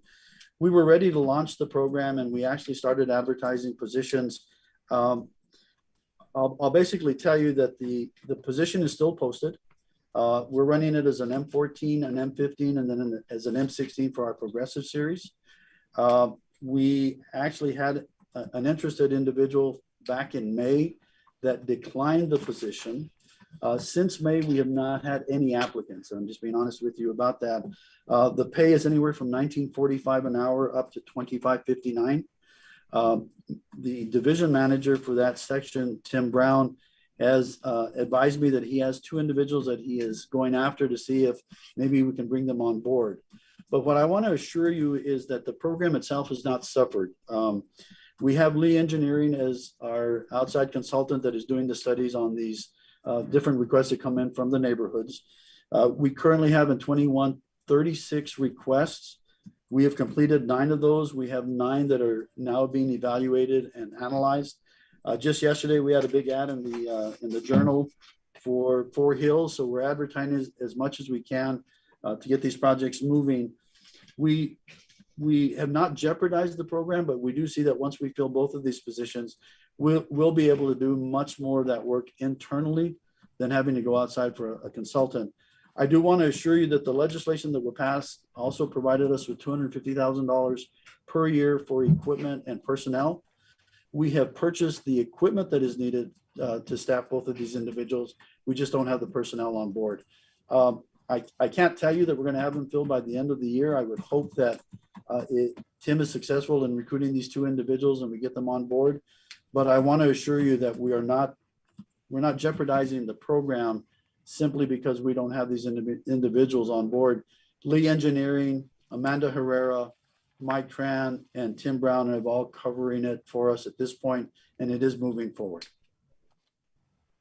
Madam President, if I may just, thank you, Director Montoya, and thanks also to Traffic Engineer Brown. I mean, he's really, he's kind of turned it around in terms of community confidence in the program, and that we're trying to do the right thing, but we want to give you the resources that you need, and then I'll leave it at that. And I think Councilor Gibson can talk about HR, but extending these offers is a big deal, and I know that that's the case not only here but in other departments. And we've got to be quick on our feet with those. Thank you. I would ditto what you said about giving them the resources that they need, because I know that they're doing some in my district as well. So thank you for that.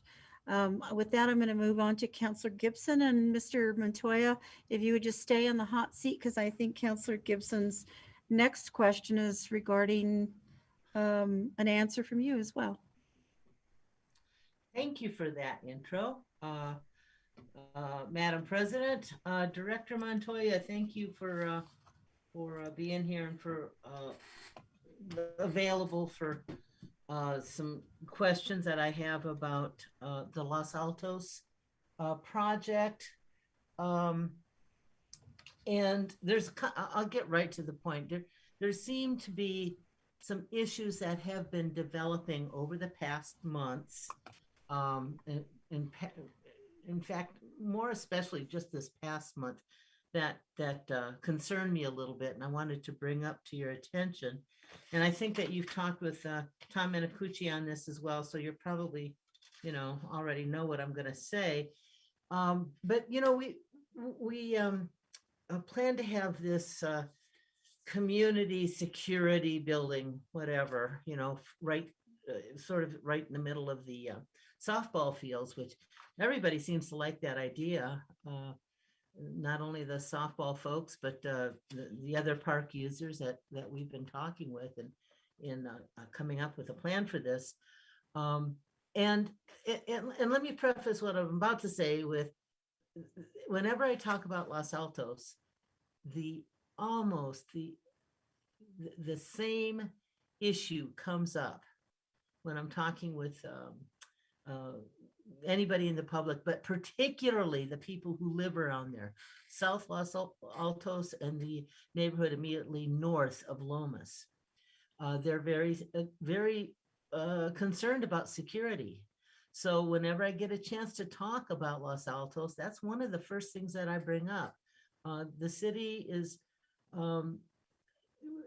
would benefit the city not one bit to spend millions, tens of millions of dollars on revitalizing this park and turning it into, a gem again, which I know we're going to do that.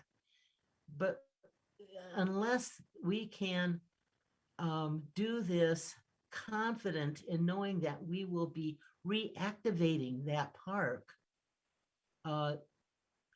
I hate to put it this, and I don't hate to put it this bluntly. That's how I am. You know that. We would be throwing away money. People must feel confident and assurance that they can use this park and not feel nervous about it. So in order to do that, that's why the security aspect of this is absolutely key. If we cannot provide good security and sustain that over time, we won't be successful in reactivating that park. That is plain and simple. And I think anybody who knows anything about Los Altos Park, or any park really in general, would have to agree with that. So that's a long preface by saying that back in September, there was mention, and there had been mention before that, of putting in a concession stand in the park. It was there was no written plan or anything like that, no drawings, but they said, oh yeah, we'd like to put in the mayor's office would like to see a concession stand. So the very next thing that I learned, and this was in the September timeframe, just last month, was that it would be going in, but it was going to go in at a rather sizable cost. And that would be that we would have to forfeit the little garage area, which would house the electric cart and provide us a recharging station for this electric cart. Now, what I failed to say, because I really wanted to do this in good sequence, but what I failed to say that this park is, I can't remember, I think 37 acres or something like that. We can't just put 1 or 2 security folks out there and expect them to monitor the entire park on foot. So an electric cart would go beautifully there. We have a walking spine and biking spine and plenty of access, not only for motorized vehicles, but for pedestrians and bicycles. So, but you know, that has to be protected. We can't just park it out somewhere, you know, outdoors and run an extension cord or, you know, run a cord to appropriate outlet. It needs to be protected. It needs to be indoors. So, so that's what we may potentially have to give up. You know, I do have a resolution. I'm sure you've seen it, maybe you heard about it. That would allow for either put it inside the community building or put it very close to the community building. So whoever's working security won't have to heel and toe it for, you know, several, you know, half a mile before they can get their cart. So I mean, we can work together on that, but it has to be nearby. And the other thing is that let me just say that I do have opinion on the concession stand, but I just want to hear your thoughts on what I've said so far about storing and recharging and keeping the electric cart accessible. Thank you, Councilor Gibson. I just want to mention that Dave Simon, Parks and Rec Director, is also on the line. Okay, so I don't know. Well, let's ask. Thank you, Madam President. So let's ask Director Montoya, since I was talking with him first. Director, can you give me some your thoughts on that? And then we can go to Director Simon. Madam President, Councilor Gibson, thank you for that. And I will answer most of the question, but again, as you know, DMD is the project manager on behalf of Parks and Rec. Yeah. So we are actually overseeing this project. So we have had some discussions, and as you know, the committee meets bi-weekly, and there are 2 representatives from City Council, both Abigail and Tom, that sit on those bi-weekly meetings. So yes, there was some discussion about the concession stand added on at the last minute and whether or not we could accommodate it in the existing building. There was a reason behind wanting to move the cart to a different location, and I'll let Director Simon address that in his remarks to you. But I believe that we can achieve your goal by either, and I'll let Director Simon indicate to you where we plan to store the unit and how it would be accessed by the security officers. But I believe that in our discussions, we determined that, you know, with the concession stand, that it would be another avenue to provide some food and drink for people at the site itself. One of the discussions we had is that this would open up for Little League teams to actually be able to sell popcorn and snow cones and hot dogs to people that are there as well. It allowed us to add additional storage space to the location, and without in any real degree hampering the security. And we know that you provided legislation and funding for 2 security officers that would be stationed there permanently, probably 8 hours a day, 5 days a week, or during tournaments. So I don't think that the issue of security is being compromised. I believe that that will still be carried out. The discussion that needs to take place, and I believe the rationale behind moving the unit from the main building into a different location can be addressed by Director Simon. But I don't believe that security is going to be compromised by moving that from one spot to another. With that, Councilor Gibson, unless you have another question for me, I'd like to, with your permission, allow Director Simon to elaborate a little bit more on the reasoning for moving that piece of equipment. Okay. But I've got a second question, so don't go away. I'm not. I'll be here. Director Simon. Yes. Go ahead. Oh, Councilor President and Councilor Gibson, thank you so much. The first thing I want to say, is just how much we appreciate your strong support for this project and how exciting it's going to be to complete for our community. And you and I are completely, on the same page. We have been, I think, from the beginning about the importance of security being baked into this project. And that is why I proposed to put the security office in the middle of this building and to make security elements very prominent in the redesign and renovation of the project. So thank you for all the important re-emphasis on that. And we're going to do the best we can to make those outcomes match what you said by activating the park, but also having security integrated into the design and making it easy for our officers to create a safe environment during the park. With respect to the cart itself, I think we've got a great way to handle this. One of the nice parts of this design is that we are keeping some things in the park, and one of the things we're retaining is a very useful and functional building slightly to the west of where the new community building will go. We already have a lot of maintenance equipment and supplies stored there. We have staff there. We even have a storage building there that already accommodates one vehicle. And so it makes perfect sense to me that we integrate the storage of another vehicle there, the security cart right there. Eventually we're going to need to charge both of these vehicles with electricity, because it's my goal that we eliminate as much fuel as possible from our fleets as well, and going electric is a smart way to go eventually. So I foresee it'll work really well to have the one place to store both carts. One is sort of for field maintenance use. The other will be for security. It'll be really close and accessible. And the only time that cart will be really needed to be in there is overnight when it's charging. So, and we can also secure that area behind strong fences. And it'll be under, watchful eye of the staff that will be based there as well.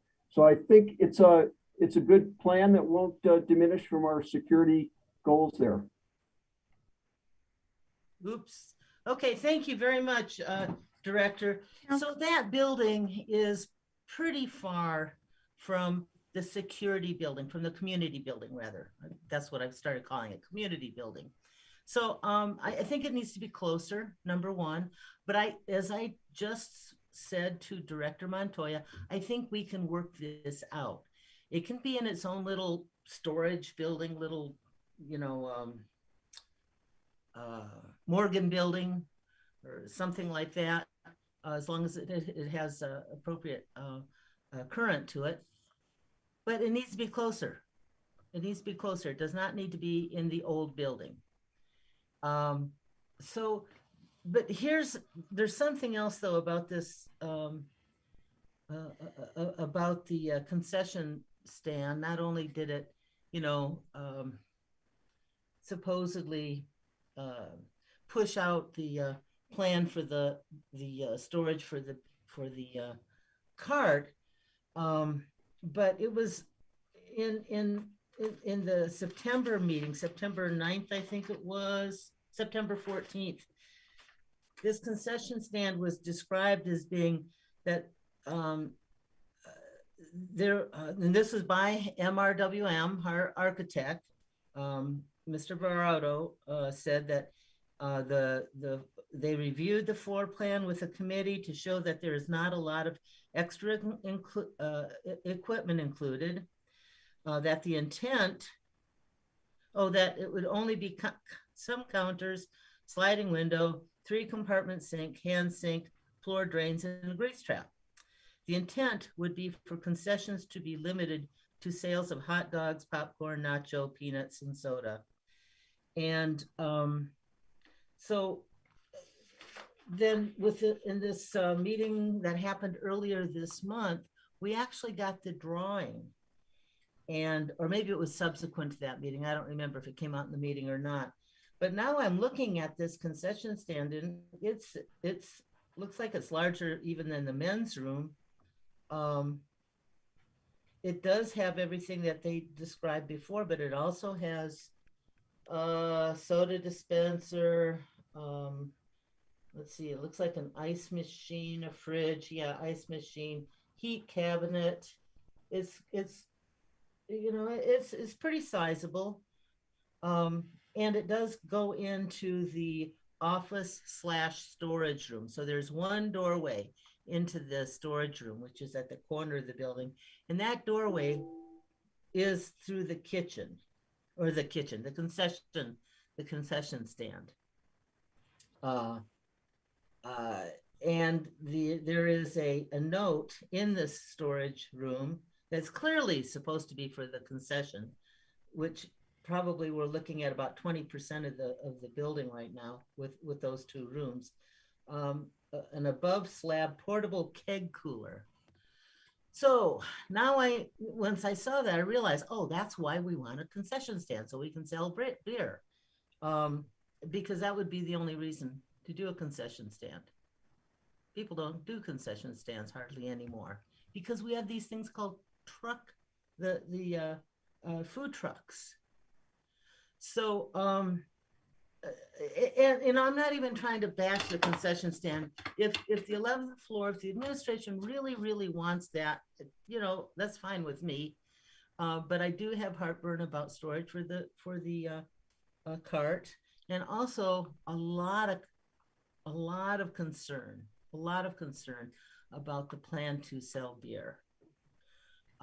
And as far as the Little League goes, I think that's a red herring. There are so many things that we're already doing now for Little Leagues. We go up to Santa Fe and work really hard to get capital outlay, partner up with these Little Leagues to do that. And there are other things that we can do for Little Leagues, but selling beer isn't one of them. And another thing, Director Simon, is to, consider what we're trying to do in this park, and where this park is. It's in an area that has long had a lot of problems, a lot of criminal problems, violent problems, shootings,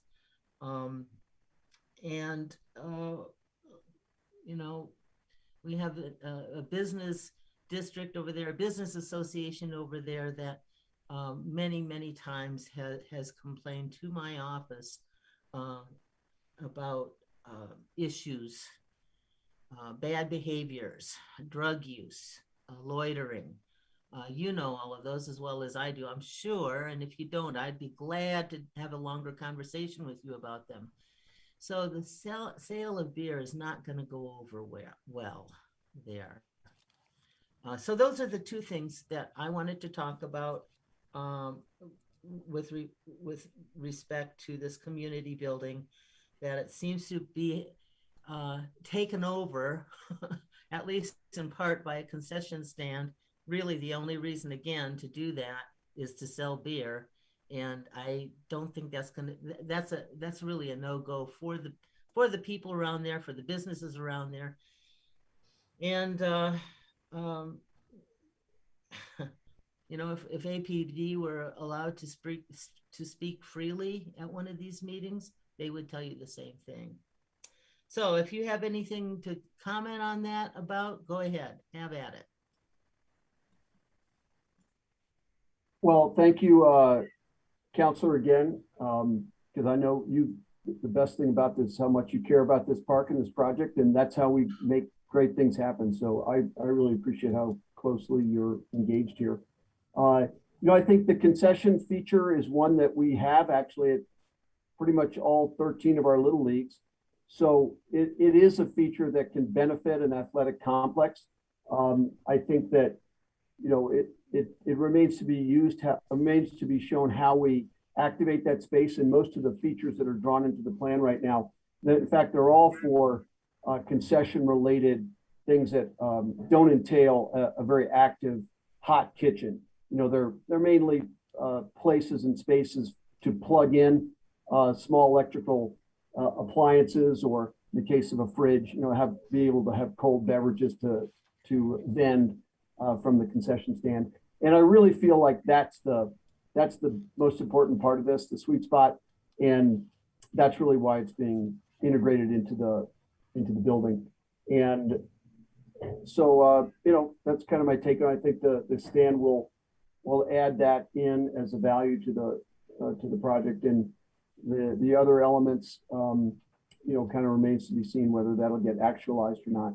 And you know, with respect to the storage of the cart, again, I feel like I'd like to see all carts stored in one place. We could put some nice high level 2 chargers in there, and we can charge every cart that we need. We may need a third one over for the bike side, you know. So I mean, I feel like if we consolidate our location for storage for all those things and put in the right chargers, you know, we'll kind of have a good approach. So I guess that would be my response. Okay, let me just counter that just a little bit. We don't put police cars 3 blocks away from where the police are. If they stay in the, I don't know, at the command center, we don't do that. In fact, they don't even turn their cars off, much less park them blocks down the street. So we shouldn't be doing that with security. I will repeat myself just a little bit. If we cannot convince people that this is going to be a safe place to go, we will be wasting tens of millions of dollars. And you mentioned the cold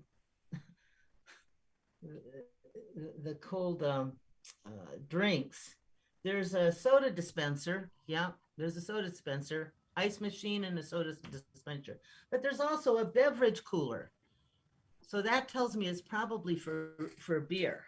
They're going to take the keg out of the storage and put it over there and cool it. So it's pretty clear to me that we're doing this. We're having a concessions area in this building so that we can sell beer. The city should not be in the business of selling beer. At least not in this park. Not in any city park that looks anything like this, with grass and, you know, picnic tables and playthings. It's just really not a very good idea. So I hope that's reconsidered, and that's also addressed in the resolution I'm gonna put up, and we'll just see how the vote goes on that. There was one other thing I was thinking of, and it just slipped my mind, but I think oh yeah, the other thing is economic development. Why does the city want to compete with food trucks? Why? That doesn't make any sense at all. I mean, we should be inviting them, you know, making just as easy for them to pull up and serve people who are attending softball games. Anyway, so that's all I want to say. I got one other person to ask a couple of questions of. So, Councilor Gibson, can I just interrupt, because Councilor Harris has been waiting in the wings regarding this issue. So if I could just interrupt for a minute. Yes, thank you, Madam President. I just have a very short question because a constituent asked me, what's the ETA on the Los Altos improvements in terms of when they're going to be done? I guess it's pretty dug up right now. Madam President, Councilor Harris, we are scheduled to bid that project 2 weeks from this coming Wednesday. We'll advertise for 2 weeks and then give any contractors the opportunity to bid within 30 days. So we anticipate opening bids probably early December or thereabouts. We anticipate that this project will go through probably late spring, ready for the summer season of softball. Okay, that's it. Thanks. Thank you, Councilor Harris. Councilor Gibson, you still have one more question to ask, I think, regarding, I think you need Director Romero. Yes, thank you for your indulgence, and I really will make this brief. So, Director Romero, hi, how are you? Good to see you again. Good to see you, Council Vice President Gibson. So I just wanted to touch base with you. You know, my time is limited here. Y'all are gonna throw a party. I'll throw it for you. You know, last month is a little over a month ago, maybe 5 weeks ago. We were talking about the employee health, and you said at that time that you were looking at the contract with them to see if there was something else that could happen there, something that might be done. Also, you said that you were not only reviewing their contract with the current folks, but considering additional vendor, getting an individual vendor on board. Has there been any more movement on any of those? Have you learned anything more? Have you looked at contracts or any of that? Council Vice President Gibson and all councilors, I know that this is an issue that everybody wants to hear about, and it's definitely going to be the theme of my priority running for a long time. We did meet with, me and some of my team members did meet with the folks in the employee health clinic, and it looks like we're making some good progress at moving things along. We're also working with the legal department at ensuring that we can come up with a new process so that folks will be going through employee health simultaneously as the signatures are being obtained throughout the hiring process with all of the authorized signatures. And I think that that's going to really help the process a lot. I know that Attorney Ian Stoker has dropped some advice to me in an email, I think on Friday. I got to take a look at it and meet with some of the people in my group so that we can continue to develop this and get it implemented quickly, because I do think that this will shave off a lot of the time to hire once we're doing those things simultaneously. It'll cause us to run two parallel tracking systems, but we will be able to get that done. We just want to make sure that all of the right communications are going out to the employee regarding that it's contingent on them passing it. And then by the time that hire gets to both myself and CAO Nair, we'll be able to get that done. Great, thank you. That's great. Very good news. I've got two questions. I only want to ask one. So I'll ask the one about advertising. So we heard earlier from someone who said that, you know, actually Director Montoya about hiring for more technical jobs and professional jobs rather. So does the city ever, I know nothing about this. I would be the first one to tell you I know nothing about this, but I'm wondering, you know, I understand the idea of markets, right? So particularly for engineers and architects and folks like that, do we ever advertise in publications that are aimed at that group, that population? We do, and a lot of times, Council Vice President Gibson and all councilors, we actually, the department directors can advertise in whatever publications, trade magazines that are specific to their industries. And I'll give you an example. It's Senior Affairs. We used to, you know, advertise with New Mexico Aging and Long-Term Services Department, or the Aging in America Society magazine. I know that we can advertise with UNM, you know, and now, especially with social media, it becomes a lot easier for us just to say, hey, can you throw this link on your Facebook page, your Twitter, your Instagram, to throw out that wider net to cast for folks. And a lot of that is a little bit, is a lot more cost effective. I remember years ago, we used to advertise in the Journal, and that was a lot of money that we were spending to advertise those positions, and it didn't seem like we were getting a huge bang for our buck. But I know that continuing the efforts of building into the processes, and that's one of the things that we're going to continue doing with hiring reform, is letting HR coordinators at the department level know, throw this out as wide of a net as possible. Another group that does a great job at this in the city is the Office of Equity and Inclusion. Every Friday, they send out the link to all of our job postings. I know that I share that on my social media, my LinkedIn. And so really all of us taking that stand of being the marketers to help promote folks to come work for the city is something that we really depend on. That's great. That's really good to hear. So I would go one step further though. And I really want to, offer jobs to people who are close to us, right? Geographically here. We're already living here. However, sometimes you have to go extend it further, wider than that. So that's why I was wondering about like trade journals and, different ways to target specific groups. And I understand that might be expensive too, but there might be, actually it might pay for itself if we were able to attract the right talented people.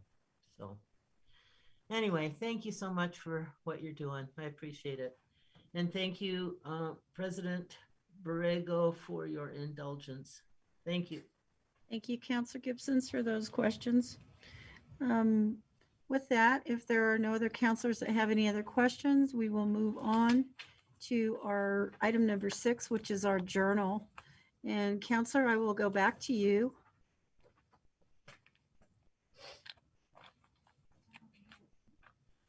I forgot to unmute myself. I move approval of the October 4th journal. Thank you, Councilor. And we have a second from Councilor Sena. Are there any questions from any councilors? If not, we will go to Ms. Hinojos, who is taking our vote. Councilor Bassan. Yes. Councilor Benton. Yes. Councilor Davis is excused. Councilor Gibson. Yes. Councilor Harris. Yes. Councilor Jones. Yes. Councilor Pena. Yes. Councilor Sena. Yes. Councilor Borrego. Yes. That passes unanimously. Thank you, councilors. That item passes on an 8-0 vote. We will move on to item number 7, which is communications and introductions. Are there any changes to the letter of introduction? Councilors, I have 2 that I would like to move. And if there are no others, then we will move forward. The first one is I move that the rules be suspended for the purpose of placing OC 46 on today's agenda for action. OC 46 is appointment of Mr. Sean Penman to the Accountability and Government Oversight Committee. And councilors, I would just mention that we need 2/3 of our councilors present this evening to pass this. And I see a second from Councilor Sena. Is that a second, Councilor Sena? Thank you. Are there any questions, councilors? I don't see any questions. So with that, we will move to Ms. Hinojos. Councilor Bassan. Yes. Councilor Benton. Yes. Councilor Gibson. Yes. Councilor Harris. Yes. Councilor Jones. Yes. Councilor Pena. Yes. Councilor Sena. Yes. Councilor Borrego. Yes. That passes unanimously. Thank you, councilors. That passes on an 8-0 vote. We will move on to our next our next item, which is I move that the rules be suspended for the purpose of placing OC 47 on today's agenda for action. OC 47 is receipt of City Legal Department's evaluation of training completion by CPOA board members. And on this item also, councilors, we will need 2/3 of our councilors present in order to pass this. I see a second from Counselor Sena. Are there any questions, counselors?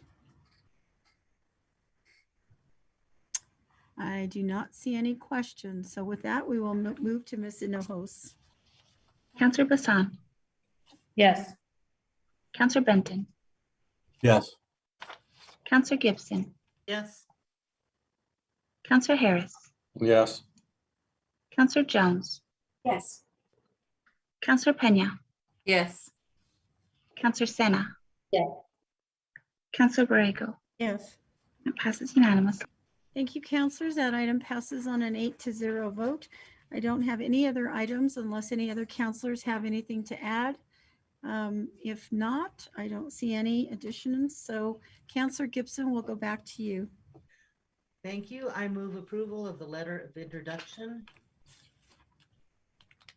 Thank you, Counselor Gibson, and I have a second from Counselor Sena. Any questions? With that, we will move, Counselor Bassan. Madam President, I just wanted to clarify that there was one other one on there that I have on my script, and I just want to make sure that it was intentional, that it wasn't going to be. Yes, that was withdrawn. Thank you, ma'am. Counselor, thank you for that question. So with that, we will move on to Ms. Hinojos for the vote. Counselor Bassan, Yes. Counselor Benton, Yes. Counselor Gibson, Yes. Counselor Harris, Yes. Counselor Jones, Yes. Counselor Pena, Yes. Counselor Sena, Yes. Counselor Borrego. Yes. It passes unanimously. Thank you, counselors. That passes on an 8-0 vote. With that, we will move to reports of committee. Counselor Jones. Thank you, Madam President. The Land Use Planning and Zoning Committee met on Wednesday, October 13th, and reports out the following items. In the matter of R207, that it do pass as amended. I make a motion to accept the committee report. Thank you, Counselor Jones, and you have a second from Counselor Bassan. Are there any questions? I do not see any questions. Ms. Hinojos for a vote. Counselor Bassan, Yes. Counselor Benton, Yes. Counselor Gibson, Yes. Counselor Harris, Yes. Counselor Jones, Yes. Counselor Pena, Yes. Counselor Sena, Yes. Counselor Borrego. Yes. That passes unanimously. Thank you, counselors. That passes on an 8-0 vote. We will move on to deferrals and withdrawals. Counselors, are there any deferrals or withdrawals at this time? I will move to Counselor Benton, since Counselor Davis and he are co-sponsoring 050. Counselor Benton.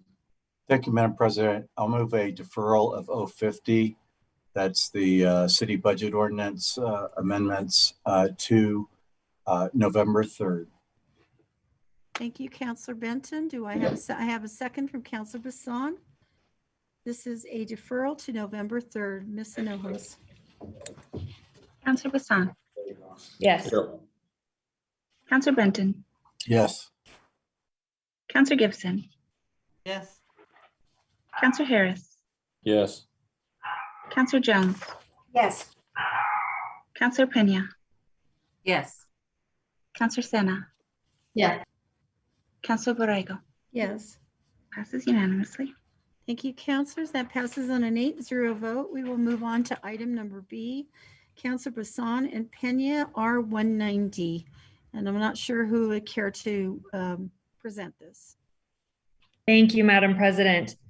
R190 is approving an intergovernmental agreement between the City of Albuquerque, the County of Bernalillo, and the Albuquerque Public School District Board of Education to reform the Albuquerque-Bernalillo County Government Commission as the local government coordinating commission to include the City of Albuquerque, the County of Bernalillo, and the Albuquerque Public Schools as the voting members. I would like to move deferral until November 3rd. Thank you, Counselor. We have a second from Counselor Pena. Ms. Hinojos. Counselor Bassan, Yes. Counselor Benton, Yes. Counselor Gibson, Yes. Counselor Harris, Yes. Counselor Jones, Yes. Counselor Pena, Yes. Counselor Sena, Yes. Counselor Borrego. Yes. That passes unanimously. Thank you, counselors. That motion passes on an 8-0 vote. We will move on to our consent agenda, which is item number 9. Are there any changes to the consent agenda? And before we go to the items, counselor, for the individuals on tonight's consent agenda who are being appointed to serve on a board or commission, we wish to thank you for volunteering and your willingness to serve. Counselor Gibson. Thank you. I move approval of the consent agenda. Thank you. We have a second from Counselor Bassan. Thank you for that second, Counselor Bassan. We will move to the vote unless counselors have any questions. Ms. Hinojos? Counselor Bassan, Yes. Counselor Benton, Yes. Counselor Gibson. Yes. Thank you, Counselor Harris, Yes. Counselor Jones, Yes. Counselor Pena, Yes. Counselor Sena, Yes. Counselor Borrego. Yes. Passes unanimously. Thank you, counselors. The consent agenda passes on an 8-0 vote. We will move on to item number 11. And our first order of business is Counselor Pena. Counselor Pena.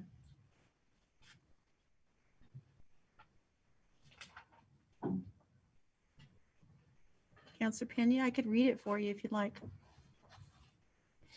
There will be an Intergovernmental Legislative Relations Committee meeting tomorrow, October 19th at 2 p.m. via Zoom video conference.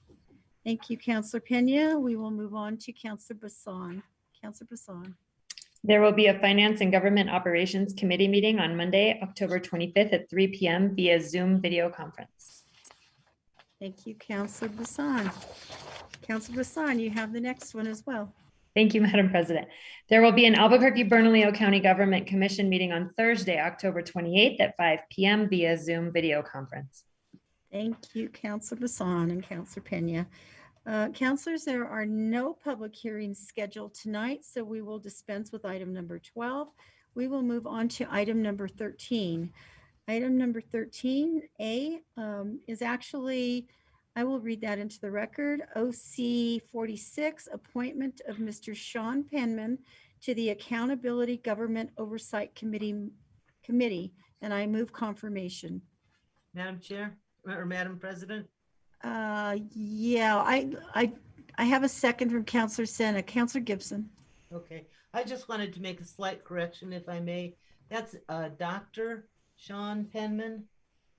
Thank you, Counselor. We will make that correction. So we have a motion and a second for this appointment for Dr. Sean Penman. Counselor Sena. Yeah, thank you, Madam President. I also believe it's a Mrs. too, well, before the correction of doctor. Is that correct? Yes. Thank you. So we have Mrs. Dr. Sean Penman. How about that? Thank you, counselors. So we have a motion and a second for that confirmation, and I'm going to move to a vote unless counselors have any questions. Appears not. We will move to Ms. Hinojos. Counselor Bassan, Yes. Counselor Benton, Yes. Counselor Gibson, Yes. Counselor Harris, Yes. Counselor Jones, Yes. Counselor Pena, Yes. Counselor Sena, Yes. Counselor Borrego. Yes. That passes unanimously.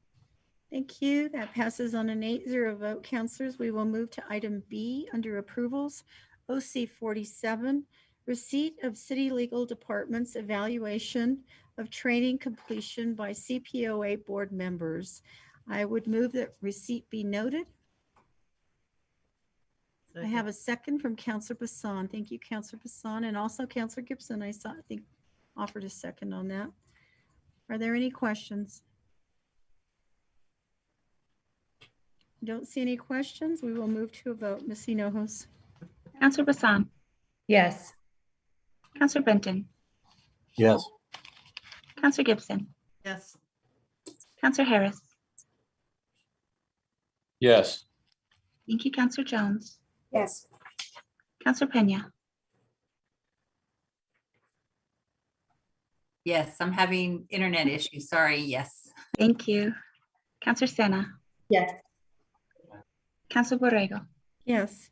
That passes unanimously. Thank you, Ms. Hinojos. Those pass. So we will move on to our final actions, counselors, which is item number 14. And our first item is sponsored by Counselor Gibson, R194. Counselor Gibson. Thank you. This is the resolution that we had, or I had referenced earlier in our discussion and questions to the administration. And I think Mr.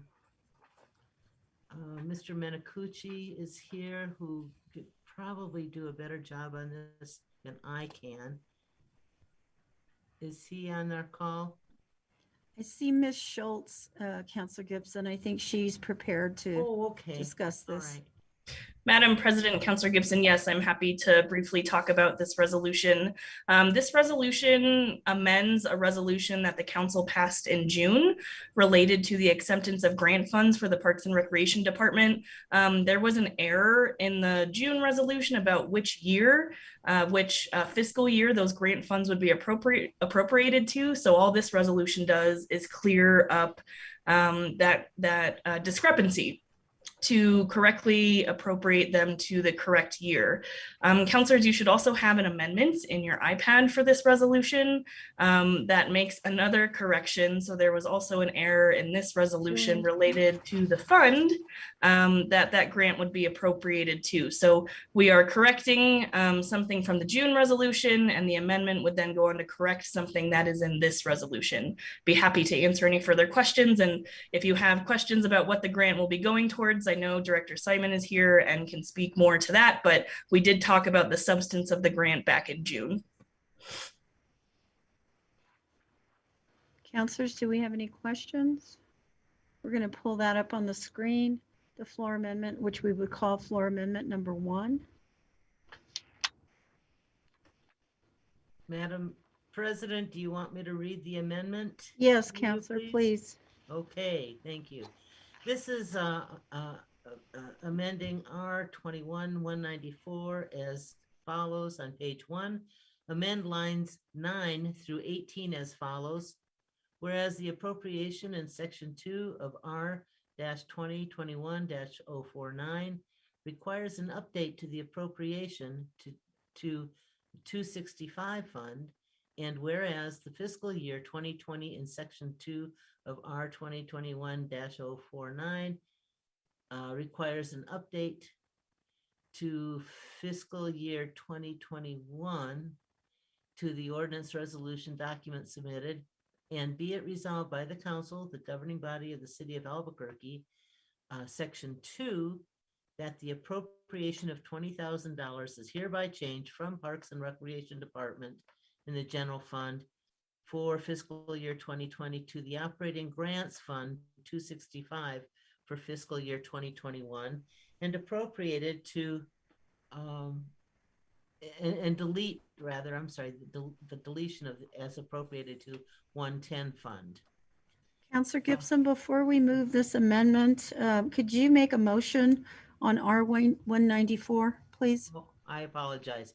I would like to move a due pass for R194. I apologize. It's not the resolution that I mentioned earlier. This is something different, a smaller. Thank you, Counselor. And we have a second from Counselor Sena. So now we can go back to your amendment. All right. And you can move that amendment if you'd like. All right. Thank you. So I will move this amendment number 1 to R194. Is that a second, Counselor Sena? So we have a motion and a second on floor amendment number 1. And unless there are any questions from counselors, we will move to a vote on the floor amendment. Ms. Hinojos. Counselor Bassan, Yes. Counselor Benton, Yes. Counselor Gibson, Yes. Counselor Harris, Yes. Counselor Jones, Yes. Counselor Pena, Yes. Counselor Sena, Yes.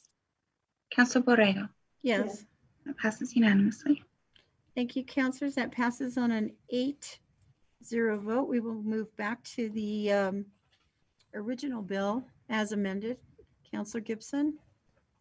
Yes, thank you, Madam President. I urge your support for R-194. Thank you, counselor. I don't see any questions, so we will move to a vote. Ms. Hinojos. Counselor Bassan, Yes. Counselor Benton, Yes. Counselor Gibson, Yes. Counselor Harris, Yes. Counselor Jones, Yes. Counselor Pena, Yes. Counselor Sena, Yes. Counselor Borrego. Yes. That passes unanimously. Thank you, counselors. That bill as amended passes on an 8-0 vote. We will move on to item number D. And this is R-206, making findings in connection with the Trails Public Improvement District's resolution authorizing the issuance and sale of special levy refunding revenue bonds, ratifying and approving the issuance and sale of the Trails PID Special Levy Refunding Revenue Bond Series 2021, and I move a do pass. And if there are questions, I will move to the administration. I think I have a second from Counselor Sena. Counselor Sena, thank you for that second. Do we have any questions? Counselor Bassan. Thanks, Madam President. I just wondered if we wanted to hear anything from anybody in the administration. I see Mr. Muirhead is on. Mr. Muirhead, are you prepared to just discuss this briefly? Absolutely. Thank you, Madam President, Councilor Bassan. This resolution relates to the Trails Public Improvement District, which is located approximately near Unser and Paseo del Norte on the west side. The district issued bonds. It was formed in 2007 and issued public improvement district bonds in 2008 at approximately $10 million. This is a debt of the district. It's not a debt of the city. They issued those bonds in 2008. The market was very volatile at that point. The interest rates on these bonds are 7.75% out till 2038. The market, of course, is extremely better now. The district has been developing over the last 13 years and is closer to full development. And this is a prime opportunity to refund those 2008 bonds with the 2021 bonds that are in front of you here at rates that are projected to be less than 4%, resulting in over $1.2 million in savings, in present value savings for the district, which flows directly to property owners and the special levies that they pay. So that is a benefit directly to the property owners in the district. It is not a debt of the city, but the PID ordinance requires city council approval of any PID debt. And so that's why this is in front of you. This is a straight refunding, no new capital improvements, no new borrowings for refund or to reimbursing the developer.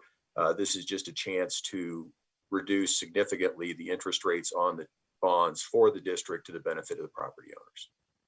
Happy to answer any questions about it. Are there any questions of Mr. Muirhead? I do not see any questions. Thank you so much, Mr. Muirhead. Yes, ma'am. So counselors, we have a motion and a second on R-206. And if there are no other questions, I would just move. I already moved this. I would just urge your support. Ms. Hinojos. Counselor Bassan, Yes. I believe Counselor Benton has stepped away. Counselor Gibson, Yes.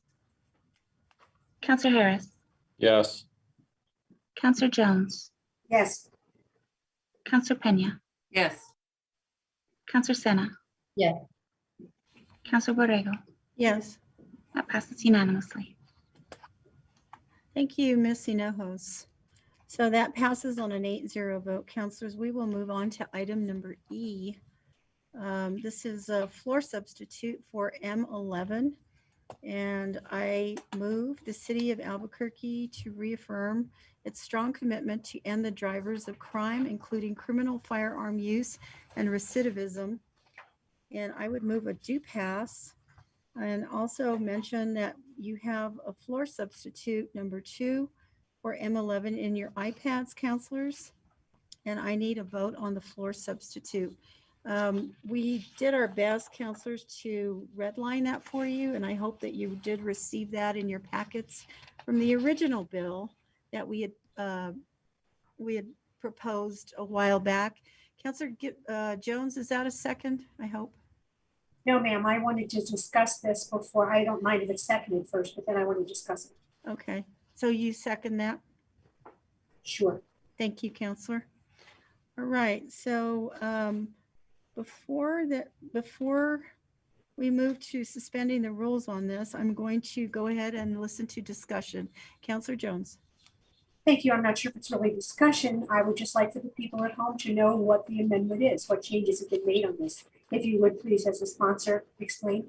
Thank you, Counselor Jones. I'm glad you asked that question. We have Carlos Pacheco on the line, and also we have one of our lieutenants, I thought, from APD was on, and I don't see him yet. Oh, there he is. Could you just identify yourself? I think I know who you are, but I just want to make sure. My name is Roger Legendry. I'm a lieutenant with the Albuquerque Police Department. Thank you, Lieutenant. So, Mr. Pacheco, would you like to discuss this? Thank you, Madam President. I did make a review, and in light of just a few editorial changes, but also in relation to some changes, particularly items 5 or sections 5, 6, and 7 to align more with how the courts work and how the judicial system tends to view these matters, Your Honor, or view these matters, excuse me, start thinking about the judicial system, going to court mode.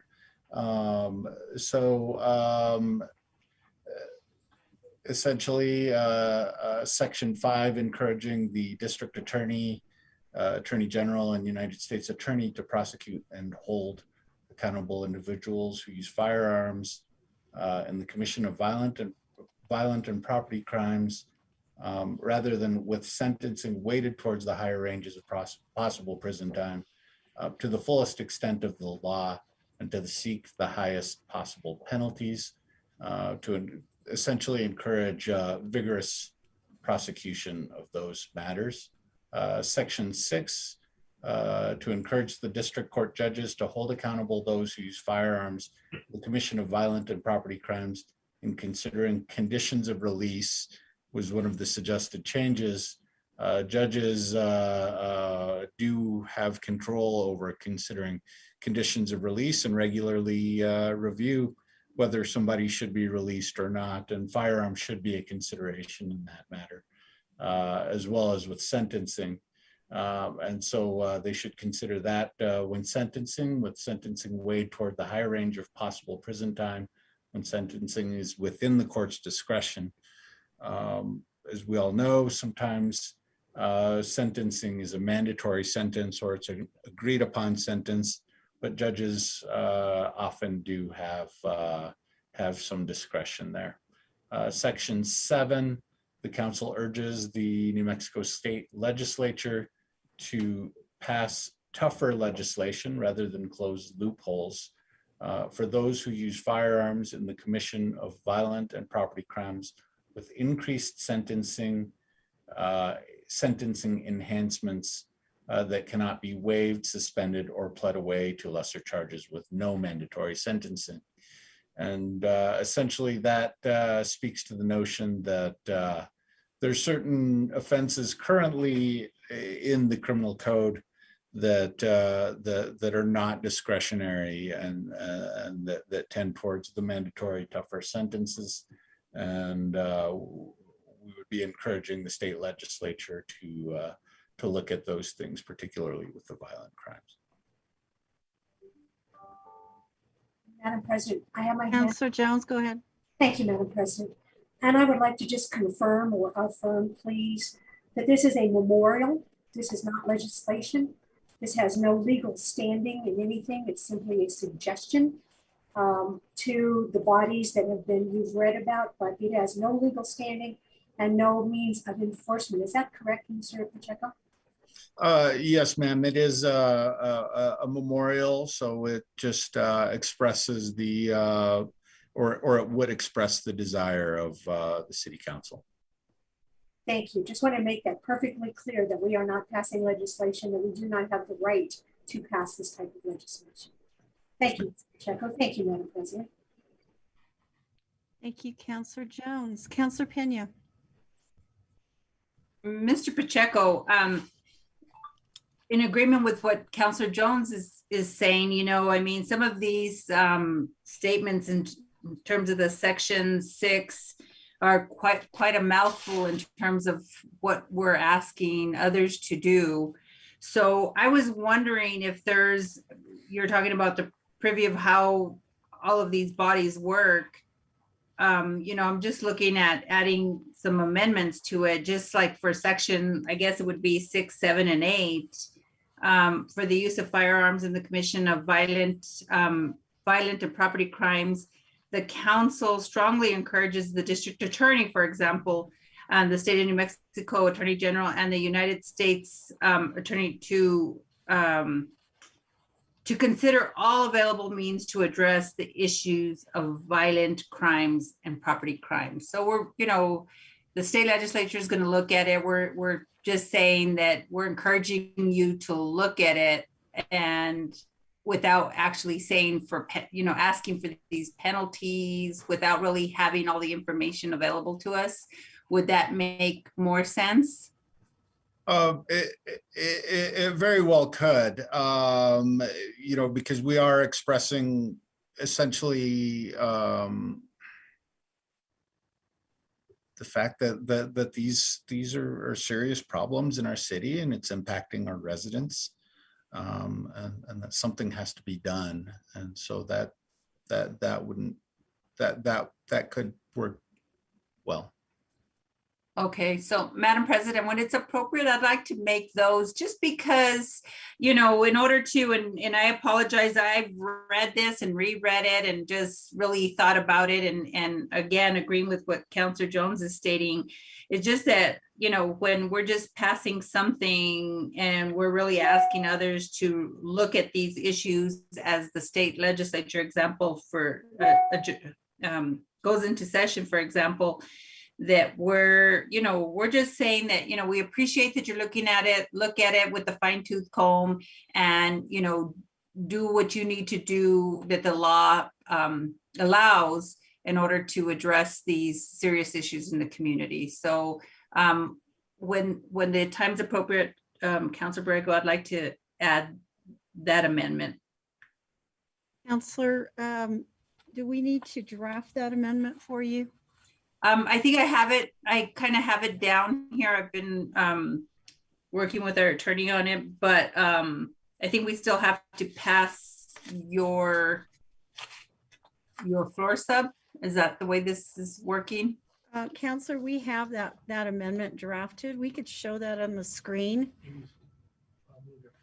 So I think I moved the floor sub, did I? And I had a second. So we have to approve the floor sub, and then we can come back and do the amendment. Okay. So are there any other comments? Counselor Sena. Thank you, Madam President. Yes, I'm pretty much in agreement with what was stated previously by Counselor Jones and Counselor Pena. You know, there was some recommendations that even in the presentation that was given by the DA's office, I think it's so nuanced, and they even stated, you know, it can depend on many cases, and there's ways to address a lot of the issues that we as a city and as a state are trying to, and rather than looking to each other and pointing fingers, it should be looking to each other and one another to address a lot of the issues that we are facing. However, sometimes it's not within our authority to do so, even within council. It is the legislature, it is the judicial. I, of course, would want to see some of the recommendations, even in addressing the ACEs that we saw when it comes to adverse childhood events, and how we can support that, or even pre-prosecution diversions that the DA's been offering as well, because it's all inclusive, but again, it's also not within our authority. We can, in ways, address childhood, adverse childhood events and trying to avoid them and invest in our youth, of course, is something that I think, can all agree on and push and advocate for, where a lot of the funds should be going towards. And we see exactly why and how that can, an investment in our youth and our kids to really avoid a lot of these, and even recognizing issues within domestic violence that we even recognized earlier today with our proclamation. So I would hope that that would be also incorporated into this as how we can support and really address a lot of the issues that we're facing. But of course, you know, that's a lot of amendments that I just noted, at least that I would like to see in this memorial, at least for us to address it, if we're going to be sending this as a body to our legislators, to our DAs, because I think it should incorporate the same recommendations that the DAs even asking and requesting as well. And Councilor Sena, if I may. Go ahead, Mr. Pacheco. Oh, thank you. I think you're exactly right. It's a very nuanced issue, and I think you hit the nail right on the head as far as what the city can do in supporting the ACEs issues, the domestic violence matters. I have to say I'm happy to see the city's support of the DA's office's PPD efforts for the testing. As a former prosecutor, I remember that was always a barrier to getting people into the PPD program. And so I think that the city is doing some good things in this regard. And so I appreciate the thoughtfulness about it. Thank you, Mr. Pacheco. And I also wanted to mention to councilors that we also have APD on this discussion. And if there were any questions of APD, I think it's important to ask them at this point. And I think, you know, the more we can include in our concerns to the legislature, the more important it is when they do pass their policy. So I don't know if anyone has any questions regarding APD, but did you have any comments, Lieutenant? Actually, this is something that we've definitely worked with sponsor on as far as working through this memorial, and it is supported. But listening to council right now, it definitely sounds like there are some recommendations that should be included and reviewed, so we can make sure that this memorial is in its entirety. A lot of the parts in this memorial are also within our Metro Crime Initiative that's come out, and specifically looking at that legislature as far as strengthening the gun storage laws and detaining gun offenders until trial and strengthening gun crime penalties. These are all great things and definitely aspects that we want to support and be a part of. So taking another look at it with the recommendations that have been made tonight would be very beneficial. Thank you, Lieutenant. Any other comments, councilors? Councilor Bassan. Thank you, Madam President. I would like to inquire, where city legal stands on the recommendations of proceeding with this. If it's, when I read it, I believe and I stand by everything I'm reading. However, at the same time, I want to know that we are not getting ourselves into a corner with, some kind of unintended consequence of obligation. And I don't want to do that with really just having good intentions. Madam President, Councilor Bazan, I think that the comments made by Mr. Pacheco and the officer really reflect that we're supportive, but I think that there are some issues that certainly should be ironed out. Again, this is a memorial, so we're happy to be involved in those discussions and to get in a more granular level. But obviously we defer to the professionals on the ground, and Mr. Pacheco and Sergeant LeGrand certainly are it. So, Madam President, if I may follow up with that. Yes, Counselor. Thank you. I really don't want to, I worry that sometimes when we talk about it's a memorial, it sounds like sometimes we're saying it's just a memorial. But if we're putting our name to this, this is a memorial. This is legislation that we are getting ready to pass or not. And I want to be sure that we're doing it legally and with the most details ironed out. So being that there seems to be several questions involved in it, again, when I read it, I think it sounds like a great idea. I like it, but I am hesitant to support it at this time because it sounds like there's still some ironing out that needs to happen, and I'm worried about that. Counselor, can I just respond to that, please? We worked with Deputy Chief, I guess, Commander Barker, and she provided her comments regarding this. So it went to the highest level of APD, and we've worked with Mr. Pacheco for probably the last month. I'm concerned that we're trying to put too much into it. Maybe we need to have other memorials sponsored in the future. I mean, I think we tried to address as much as we could at this point regarding recidivism and sort of the issue regarding firearms. I'm sure there's other issues, but I don't know that we can provide everything in one memorial. I mean, I think a memorial is very, very telling in terms of public policy. And at a state level, there are other legislators that we've discussed it with, and they're willing to sponsor it. So I think that, and they're willing to sponsor elements in it. I mean, not maybe pieces of it. So I think it's important that we let our legislators know that these are issues at the ground level that we're dealing with, and that we need support in order to address these issues at the ground level. So, I mean, I just would mention to you that this has been going on for about 2 months now.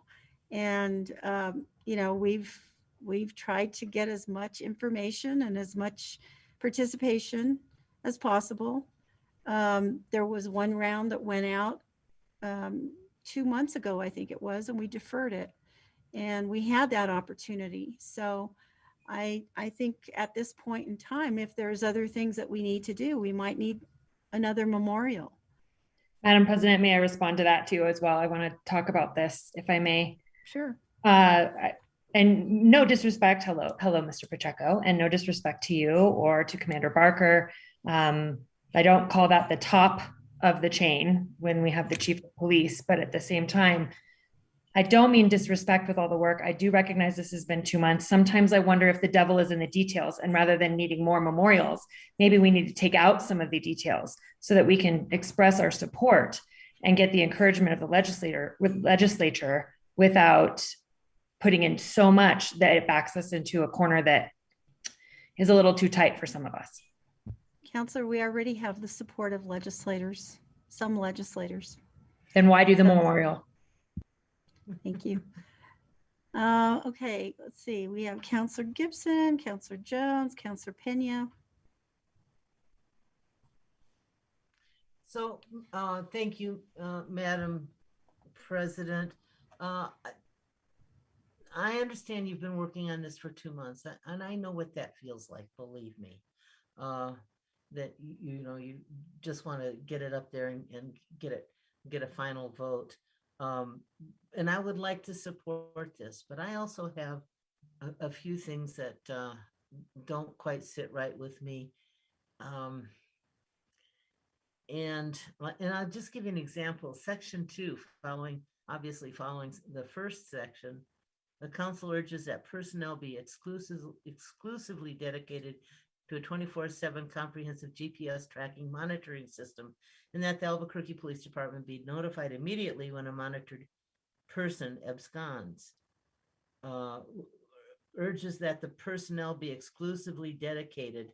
So that's not very clear to me. So and I also have to agree with what I just heard from, I think it was Councilor Passan, who said, you know, sometimes we think of these memorials as, you know, the just memorials, just as if they're diminished somehow, and I don't want to see that happen. I would like for us to do handle memorials as carefully as we do ordinances or resolutions. So, and it also occurs to me that, or not just occurred to me, but we are not able to vote on this tonight anyway because of the substitute. So that would automatically give it a deferral. So I would just hope that, I would like to, like I say, I would like to support this. I would like to vote in the affirmative, but I think that maybe it just needs a little more work. So that's really all I have to say. I hope you would consider that. Thank you. Counselor, I'm actually willing to defer this until our next meeting, and that would give counselors an opportunity to look at it again. But I just mention, in light of the legislature coming up, the committees are already meeting. So it's important that we get this at least moving at our next meeting. And, you know, I'm willing to just make a motion right now to defer this, give counselors an opportunity to look at it some more. And then, you know, if there's some more tweaking that needs to happen, then we do it. I personally think that I don't really like the phrase that this is just a memorial. Just a memorial. This is public policy, and it's not just a memorial. It actually is asking that the state legislature look at public policy on behalf of our largest city in New Mexico. So I will make a motion to defer this until our next meeting. Madam Chair, Madam President, let me just ask, just for clarification here. So do you want to move I would like to move the amendment if you'd like, if people are in agreement with that, and then we can come back and have, or we can't do that.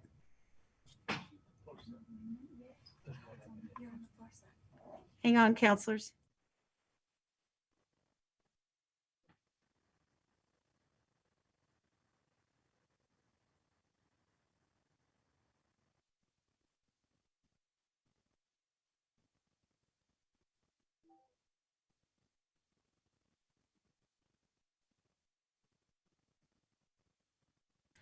All right, counselors, I'm being advised that I should pass the floor sub tonight, and then we can defer it. So I urge your support on the floor sub.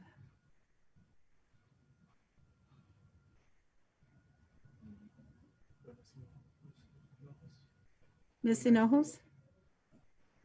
Counselor Passan. Yes. Counselor Benton. Yes. Counselor Gibson. Yes. Counselor Harris. Yes. Counselor Jones.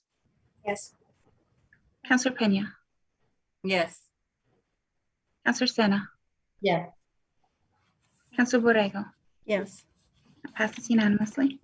Thank you, counselors. That passes. So then I would make a motion that we defer this to our next meeting, and I would ask counselors to, only I guess 3 of you to give me your comments, because I know that we can't get all of you. So hopefully we can come up with a really good bill at our next meeting. Do I have a second on the deferral? Counselor Pena, is that a second? Counselor Gibson? Thank you.